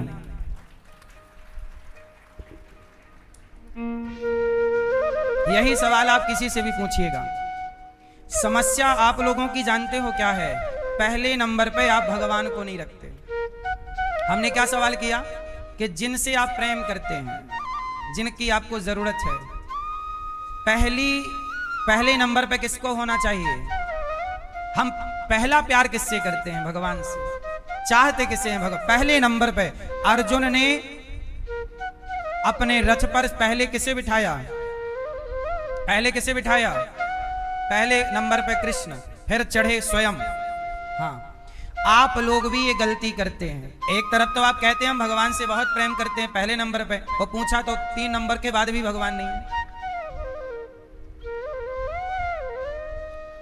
पहले नंबर पे किसे रखो? जोर से, भगवान को। आपकी पत्नी, आपका बेटा, आपकी मां, आपका पिता तो है ही, इनसे भी आगे भगवान को रखिए। आपको ये मानव का शरीर आपके पिता ने नहीं दिया, आपकी मां ने नहीं दिया। आपकी मां का बड़ा उपकार है आप पर। आपकी मां के पेट में आप 9 महीने थे, लेकिन एक बात आप भूलिए मत कि पिता के द्वारा मां के गर्भ में पानी की बूंदें जाती हैं और पानी की बूंद से आपका निर्माण होता है मां के पेट में, गर्भाशय में। बोलो हाँ। उस पानी की बूंद से क्या बनता है? आपकी आंख, आपके हाथ, आपका मुंह, आपका शरीर। बताओ, कोई है बनाने वाला कि बिना बनाए बन गए? क्यों? मां के पेट में कोई है बिना बनाए कि ऐसे ही? बोलो। अब जरा एक बात बताइए, मां के पेट में मलमूत्र भी होता है, लेकिन मां के पेट के मलमूत्र से आपके लिए एक अलग जगह ईश्वर ने बनाई है, जिसे गर्भ कहते हैं। अब बताओ, कौन है ये सब बनाने वाला कि इस हिस्से पर मलमूत्र रहेगा, इस हिस्से पर बच्चा बनेगा, और बच्चा बनेगा कौन बनाएगा? पानी की बूंद से तुम बना के दिखा दो। आज लोग कहते हैं ना साइंस, तो साइंस बनाए। साइंस इतनी तरक्की कर गई, पर आज भी खून, साइंस ब्लड नहीं बना पाई। एक का निकाल के दूसरे पे डाला जाता है। ब्लड बना पाई साइंस? आंख बना पाई? सच्ची नहीं। फिर आधुनिकता आप बना रहे हैं, अच्छा है, साइंस को नमस्कार है, परंतु जो ईश्वर बना सकते हैं वो तुम्हारे बस का नहीं है। बना सकती विज्ञान तो बना ले, ब्लड बना ले। इसका अर्थ है कोई है जो आपको बना रहा है, और ऐसे बना रहा है कि फिर आपको वैसा कोई नहीं बना सकता। तो बताओ, आप पर सबसे ज्यादा उपकार किसका है? मां का भी उपकार है कि मां ने जगह दी पेट में, पर मां भी क्या करती, उसे जगह देनी ही पड़ेगी। मां खुद चाहती है कि बच्चा हो, लेकिन हर मां चाहती है कि बच्चा हो, पर बहुत सारी स्त्रियों को नहीं होता। यदि तुम्हारे ही वश में है तो कर लो, फिर सबको होना चाहिए बच्चा। फिर कई बार डॉक्टर क्यों मना कर देता है इसको? कई बार डॉक्टर बोलता है सब नॉर्मल है, स्त्री का भी सब नॉर्मल है और पुरुष का भी सब नॉर्मल है, फिर भी बच्चा नहीं होता। ये बात सही है कि गलत है? इसका मतलब कोई है जो ये निर्णय करता है कि किसे क्या देना है और किसे क्या नहीं देना है। पानी की वही बूंद है, पर उसी बूंद से लड़का होगा कि लड़की होगी, ये भगवान डिसाइड करते हैं। ऐसा नहीं है कि लड़के के लिए अलग है, लड़की के लिए अलग, वही है। बोलो हाँ। इसका अर्थ ये है कोई है, और लड़के के फंक्शन अलग बन रहे हैं, लड़की के अलग बन रहे हैं। कोई है जो ये निर्णय ले रहा पेट में बैठकर कैसे बनाना क्या है, वो क्या डिजाइन करता है। इतनी सी जगह में बैठ के आपकी रचना की, इसलिए कम से कम जिसने आपको आंखें दी, चलने को पांव दिए, कम से कम पहले नंबर पे उसे ही रख लेते कि प्रभु पहला नाम भगवान का। क्यों भैया, पहले नंबर पे कौन? हाँ, अब आई ना अक्कल की दाढ़, अब निकली है। कथा सुनते रहेंगे कि तो अक्कल की दाढ़ें खूब निकल आएंगे। अक्कल की दाढ़ समझते हो? बहुत टाइम बाद अक्कल की दाढ़ निकलती। आपकी निकल आई अक्कल की दाढ़? नहीं निकली। कई बार स्त्रियों के 2 बच्चे होने के बाद भी निकलती रहती है दाढ़, तो अक्कल की दाढ़ है वो।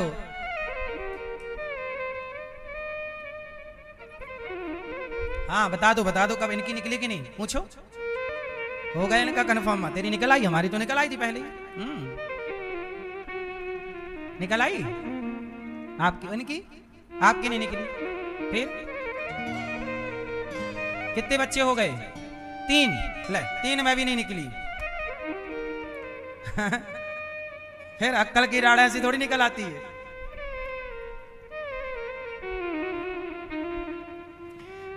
तो पहले अर्जुन ने श्री कृष्ण को रखा, फिर अपने को। ऐसे ही आप भी अपने जीवन में सर्वोपरि, हे प्रभु आप हैं पहले स्थान पर। परिवार से बहुत प्यार करिए, व्यापार से बहुत प्यार करिए, पर परिवार व्यापार से जितना प्यार करते हैं उससे अधिक प्रेम भगवान से करिए, क्योंकि आप के पास प्रेम करने की वजह है ना? क्या वजह है? आप प्रभु से प्यार करते हैं, क्या वजह है आपके पास प्रेम करने की? मैं इनसे प्रेम क्यों करूं, वजह बताइए। ए मैया बताएंगी, हमारी गुलाबी मैया, बताओ ईश्वर से हम प्रेम करें, वजह बताइए क्यों करें, आप बताओ क्या वजह है प्रेम करने की? मैया बताएंगी। आप भगवान से प्रेम करती हो, क्यों करती हो, वजह बताइए।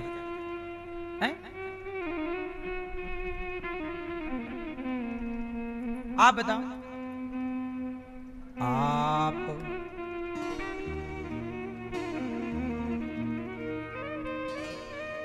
सीरियस हो कि नहीं?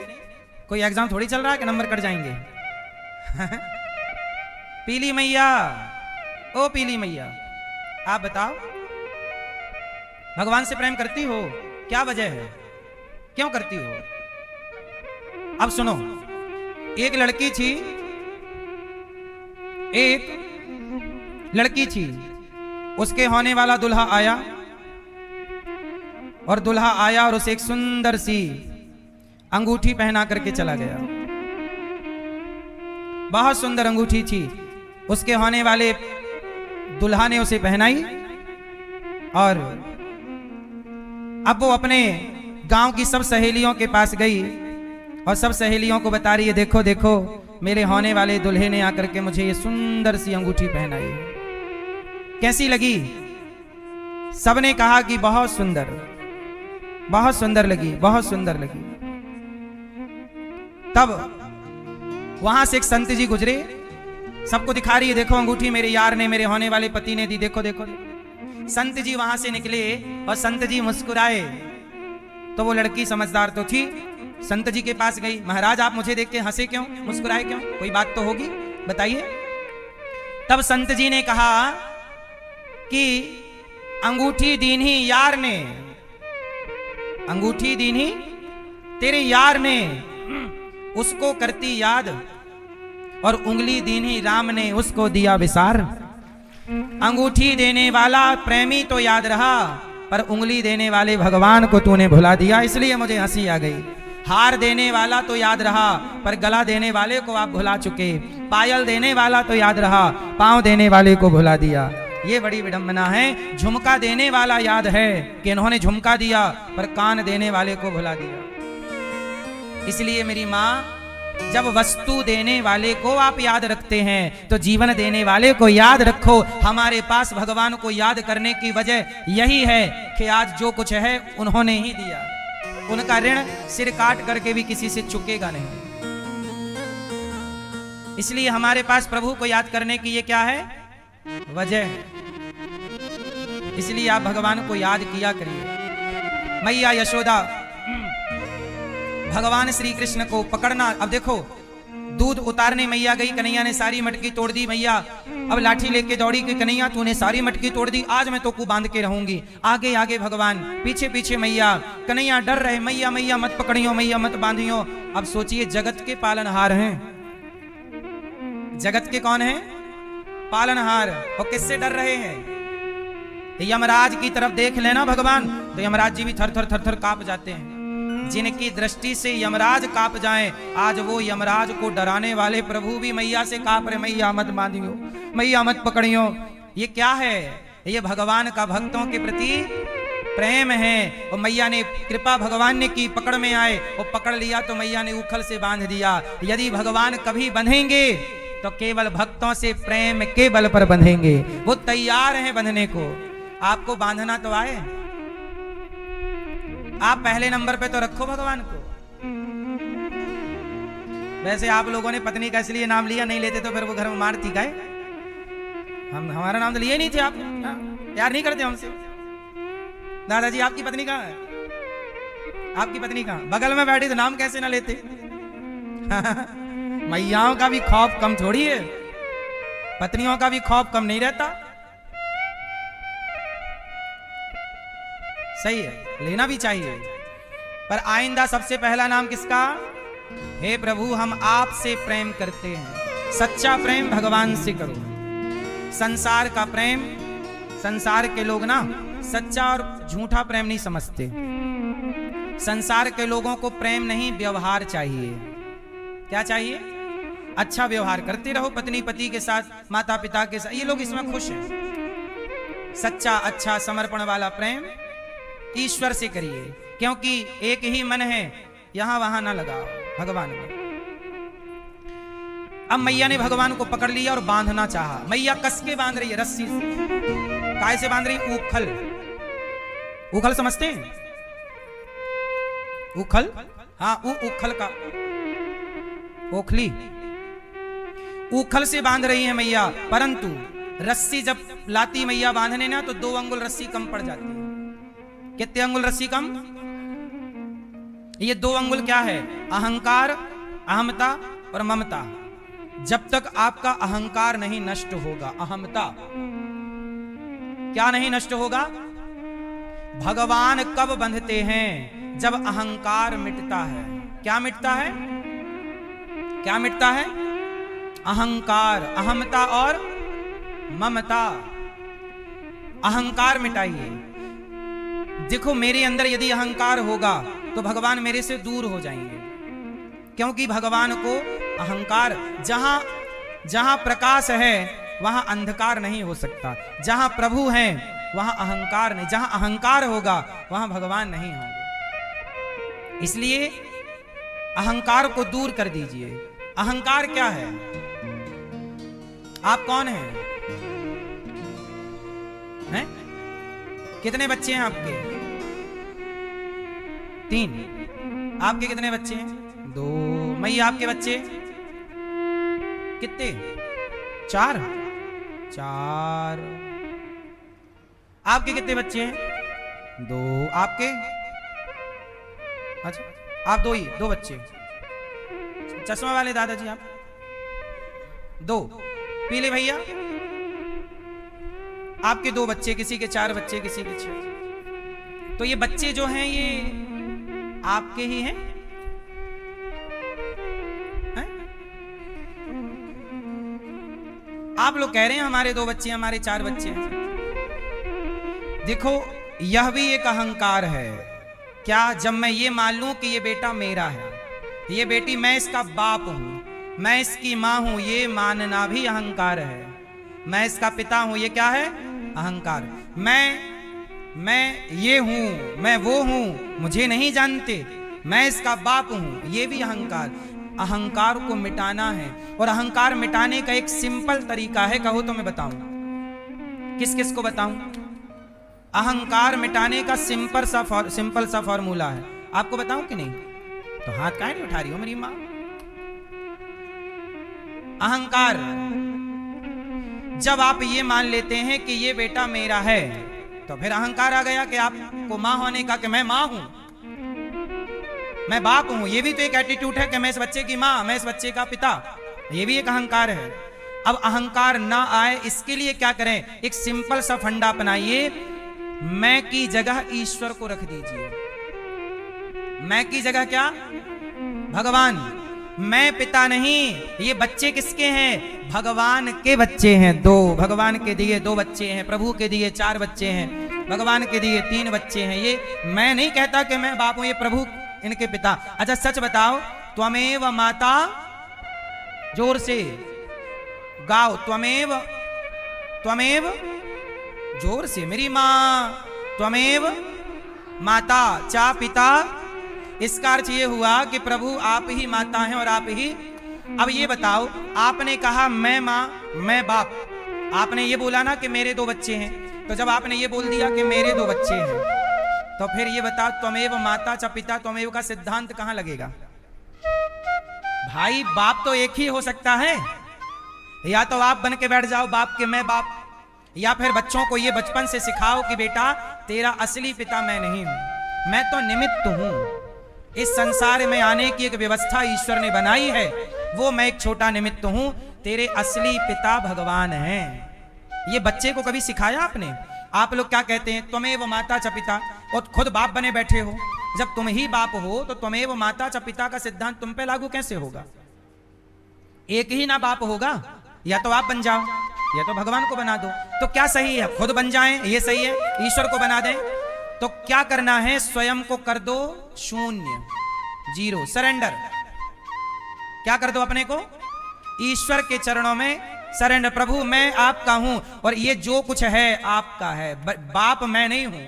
अच्छा सच्ची बताओ, बिल्कुल दिल में हाथ रख के सच बताओ, तुम सच्चे पिता हो तुम्हारे बच्चे के, कि भगवान सच्चे पिता हैं? आप पिता हो तो काहे कह रहे थे कि मैं बाप हूं? मेरे 3 बच्चे 2 बच्चे। दिन भर आप झूठ बोलते हैं, ये बेटा मेरा, ये बेटी मेरी। ये भी सत्य है कि असत्य है? ये बेटा मेरा है, ये बात सही है कि गलत है? अब आप कहो महाराज जी व्यवहार में तो ऐसे ही बोलना पड़ेगा बेटा मेरा। नहीं, व्यवहार में भी भगवान को लाओ। कुछ दिन पहले एक मैया ने मेरे से पूछा कि आप कि कितने बच्चे हैं, तो दास ने यही बोला कि भगवान के दिए 2 बच्चे हैं। मैंने डायरेक्ट, ये मैं बचता हूं बोलने से, ये निकलने में संकोच लगता, मैं कैसे कहूं कि मेरे बच्चे हैं? आप लोग धड़ल्ले से कहते हो मेरा बेटा, मुझे शर्म आती है ये कहने में, लाज आती है। बच्चे भगवान के हैं, मैं क्यों कह दूं कि मेरे हैं? मैंने क्या योगदान दिया? उसकी आंख भी मैंने नहीं बनाई। एक रोमा आपके बेटे का, एक भी बाल आपने बनाया हो तो बताओ? ए भैया, एक रोमा बनाया हो, एक उंगली का नाखून बनाया हो तो बताओ? बनाया? तुमने कुछ भी तो नहीं बनाया। वो दावा ठोकने लग गए मैं बाप। काय के बाप हो तुम? मत कहो कि मैं पिता हूं, ये कहो प्रभु आप पिता हैं, आप ही माता। ये मैया तुम ना कहो मेरा छोरा है, प्रभु आपका है, ये तो बेटी आपकी। इसलिए कहता हूं बेटा बेटी परी। बोलो व्यापार, बोलो व्यापार, जोर से। परिवार, हे प्रभु सब आपका, ये दासी ये दास भी आपका, ये सब कुछ आपका है। तब एक पिता रह गए। अब मैं पिता के स्थान से रिजाइन करता हूं, मैं पिता नहीं, मैं प्रभु का एक छोटा सा सेवक हूं। और ईश्वर की संतान को ईश्वर ने मुझे सौंपा के जैन अनुद्धाचार, ये 2 बच्चे मैं तुझे दे रहा हूं, चल इनका लालन पालन कर, सेवा कर, संस्कार दे और मुझे सौंप। ये मैंने केवल दावा ठोका कि मेरा है। भगवान ने आपको 2 बच्चे दिए हैं इसलिए कि आपको जिम्मेदारी 2 बच्चों की दी, इनको 3 बच्चों की दी, इनको 4 बच्चों की दी, आपको 1 बच्चे की दी। सबको ईश्वर ने जिम्मेदारियां दे रखी हैं और आप लोगों ने उस जिम्मेदारी पे क्या किया? दावा ठोक दिया मैं। ये अहंकार है। ये क्या है? नाथ सकल संपदा तुम्हारी। बोलो नाथ सकल संपदा तुम्हारी, मैं सेवक समेत सुत नारी। हे प्रभु सब कुछ आपका, मेरा मुझ में कुछ नहीं, जो कुछ है तेरा, तेरा तुझको अर्पण क्या लागे। तो आज से आप पिता नहीं हैं, आज से आप माता नहीं हैं। आपके और आपके बच्चों के असली माता पिता मात पिता तुम मेरे, शरण गहूं किसकी, तुम बिन और न दूजा। ये आप लोग गाते हो और फिर मानते भी नहीं हो कि भगवान हमारे पिता हैं। इसलिए भगवान से ऐसे ही प्यार करो जैसे एक पुत्र अपने पिता से प्यार करता है, ऐसे भगवान से प्यार करो, संबंध जोड़कर प्यार करो। त्वमेव माता, ये मेरे पिता हैं। भगवान, मैं नहीं जानता भगवान को, मैं ये जानता हूं कि ये जो प्रभु हैं जिन्हें आप भगवान कहते हो, मैं उन्हें अपना पिता कहता हूं। जिन्हें आप लक्ष्मी जी कहते हो, जिन्हें आप जगदम्बा कहते हो, जिन्हें आप सीता राधा दुर्गा कहते हो, उन्हें हम अपनी मां कहते हैं। वो केवल कहते नहीं है, उस रिश्ते को मानते हैं कि ये हमारी मां है। आप लोग कहते रह जाते हैं।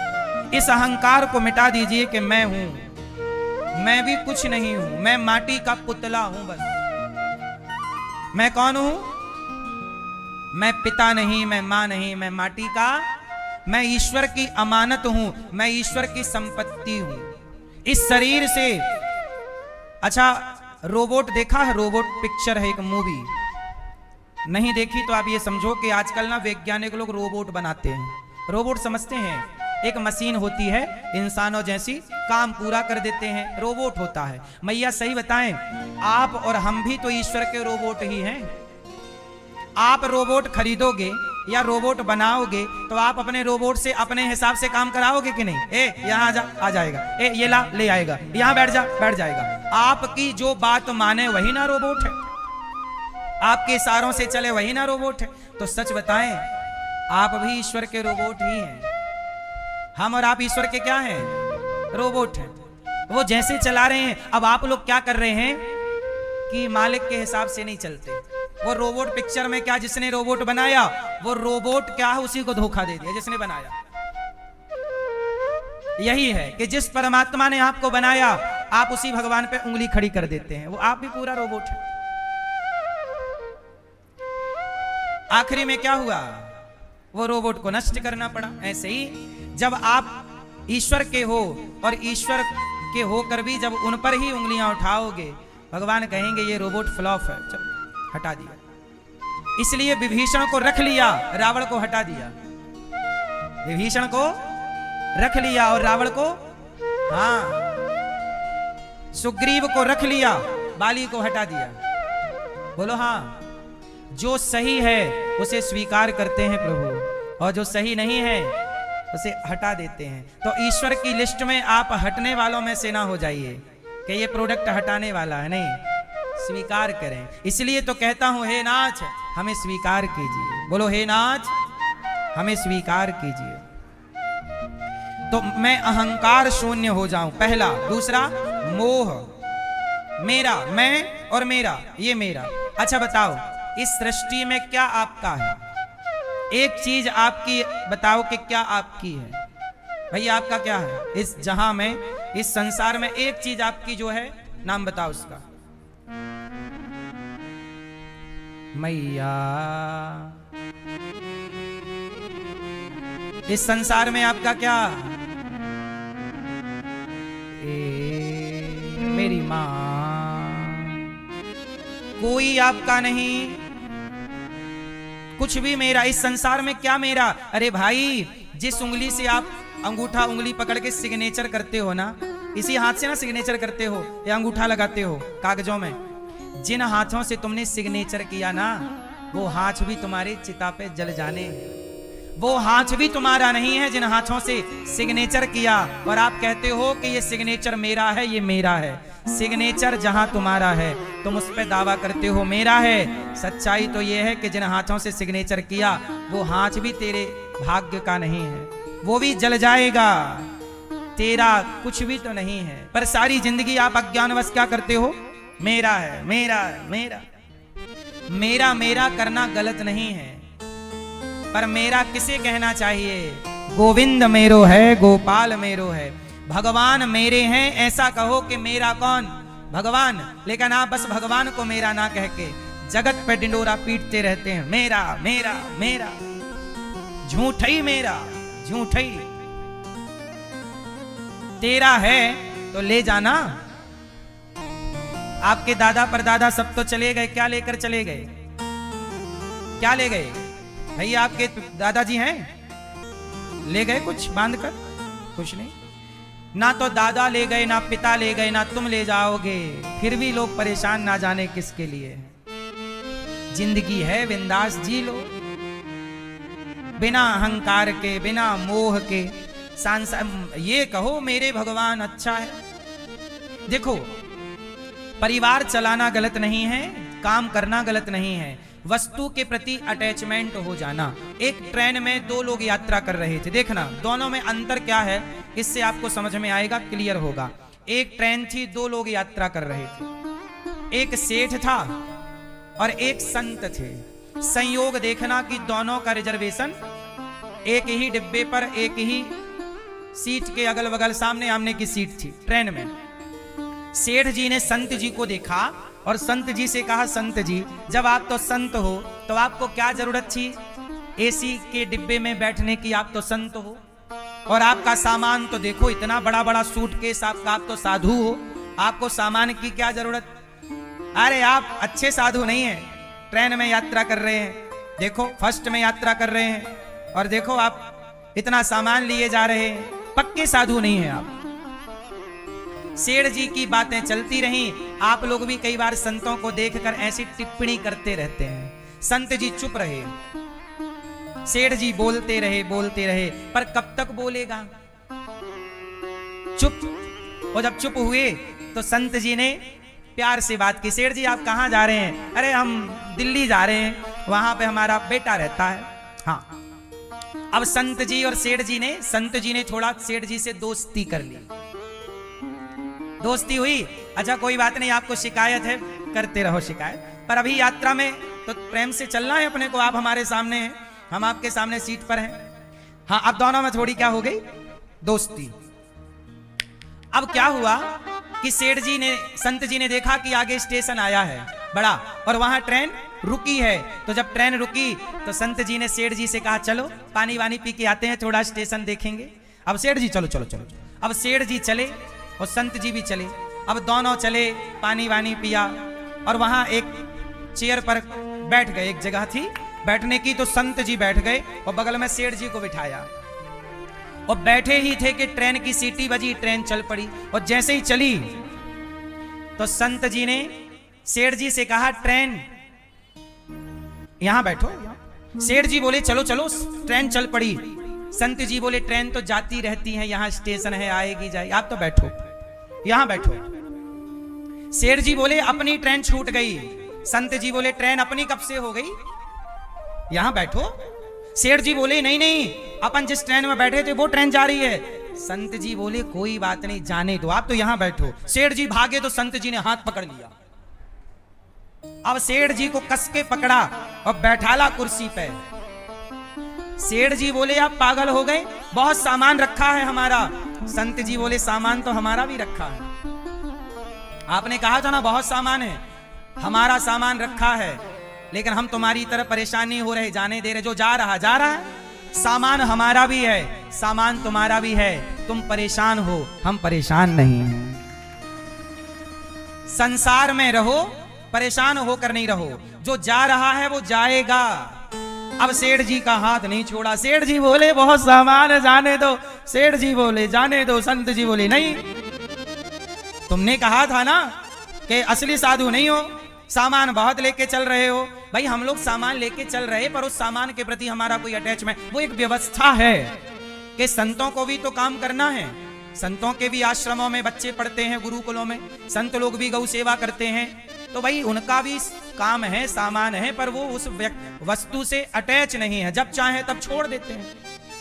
लेकिन आपने पकड़ा तो फिर कभी उसे छोड़ते नहीं।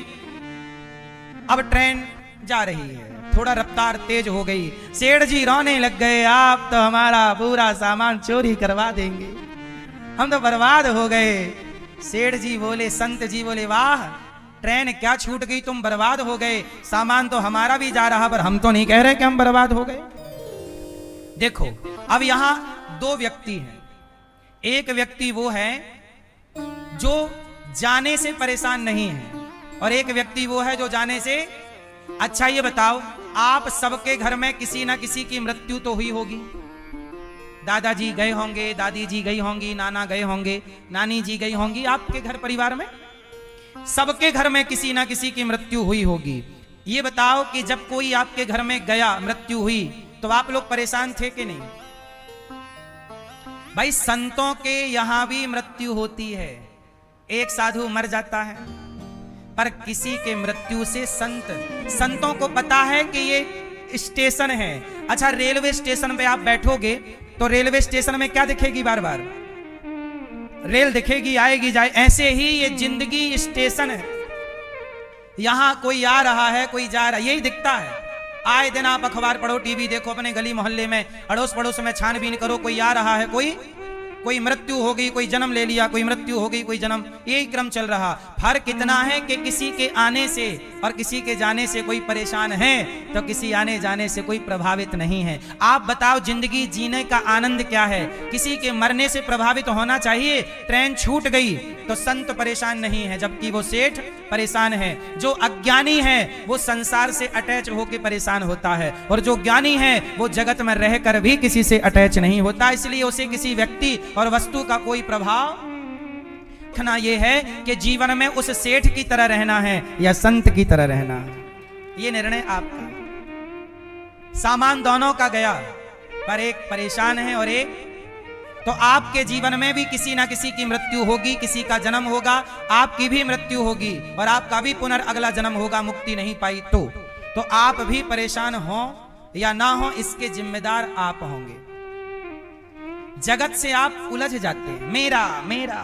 अब मेरा है तो जाएगा तो रोना पड़ेगा। इसलिए मत कहो कि कुछ भी मेरा है। नाथ सब आपका है, आपका है। जब चाहो आप हमें बुला लो, जिसकी मर्जी। देखो, इस संसार में आप उतनी ही सांसें लेंगे जितनी ईश्वर ने निर्धारित की होंगी, और सांसें पूरी करके आप चले जाओगे तो फिर लोग रोते हैं। रोने से क्या होगा? सांसें आ जाएंगी, जिंदा हो जाएगा, क्यों रोना?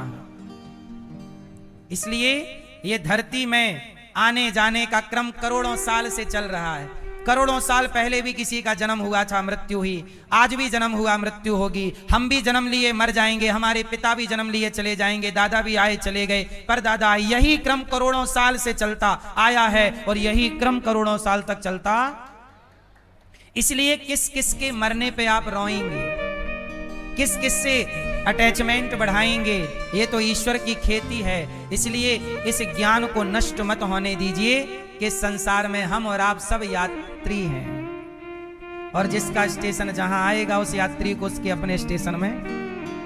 किसी का आज स्टेशन आ गया तो आज चल पड़ा। हमारा अनिरुद्धाचार्य का स्टेशन जब आएगा, इस दास का, हम भी उतर जाएंगे। आपका आएगा, आप उतर जाना।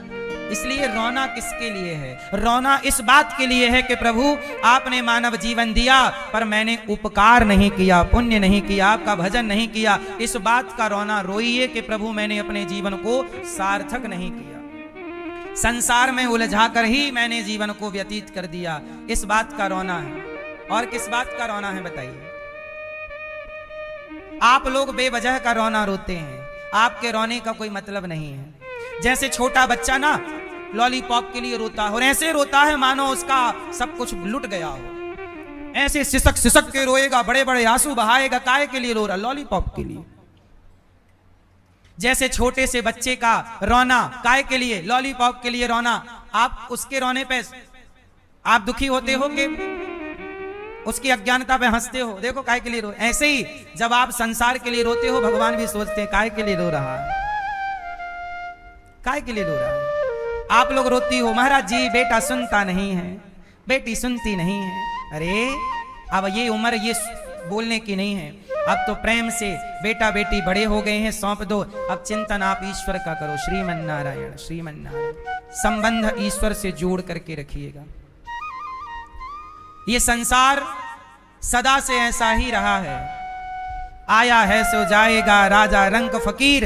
एक सिंहासन चढ़ चला, एक बंधा जंजीर। मैया, जगत से उलझना अच्छा नहीं, लिपट जाओ भगवान के चरणों से। मैया, इसलिए दास अनिरुद्ध क्या करता है? आपसे बार बार कहता है कि सुनो, संसार में रहो पर ध्यान भगवान का धरो, पैसा कमाओ केवल परिवार का पेट ना भरो, किसी की सेवा करो, दीन दुखी की सेवा, यही पुण्य हम सब साथ ले चलेंगे। इसलिए आप लोग जब दास अनिरुद्ध मेरे कहने से यदि आपने एक रोटी का भी दान किया तो आप समझिए कि उस पुण्य से आपको क्या मिलेगा, शायद ये अभी आपको पता नहीं। इसलिए ये दास अनिरुद्ध ने, देखो ये दास, मैं आप लोगों से बहुत छोटा हूं, आप जितने लोग बैठे हैं आप बहुत लोगों की उम्र से आधा हूं, बहुत छोटी मेरी 35 साल की उम्र है, आप लोग बहुत बड़ी बड़ी उम्र वाले लोग यहाँ बैठे हैं, किसी की आपकी उम्र 50 साल होगी, किसी की 70 भी होगी, आप में से किसी की उम्र 80 भी हो सकती है। तो आपसे मैं कितना छोटा हूं, आपको ये बातें मुझे समझाना चाहिए। मैं तो आपके बच्चे की तरह हूं, आपके पुत्र की तरह, भाई की तरह, सेवक की तरह, मैं आपको क्या समझाऊं, आप तो बड़े हैं, समझदार हैं, आप कितना अच्छा समझ सकते हैं। बताओ मैं इस जीवन से क्या पाऊं, क्या करूं, मुझे ईश्वर ने हाथ दी। आज मैं सोच रहा था, हमारी एक मैया ना बिस्तर पर है, जब मैं मैया से आज मिलने गया तो वो कुछ बोलना चाहती हैं पर ना बोल नहीं पाती, बुढ़ापे के मृत्यु की सैया है, बोलना चाहती हैं पर हाथ उठाती हैं पर हाथ भी नहीं उठ पाता पूरा। आज उन्हें देख करके मुझे लगा कि देखो ऐसे ही हम सबको भी एक दिन मृत्यु की सैया पर लेटना है। आज वो माँ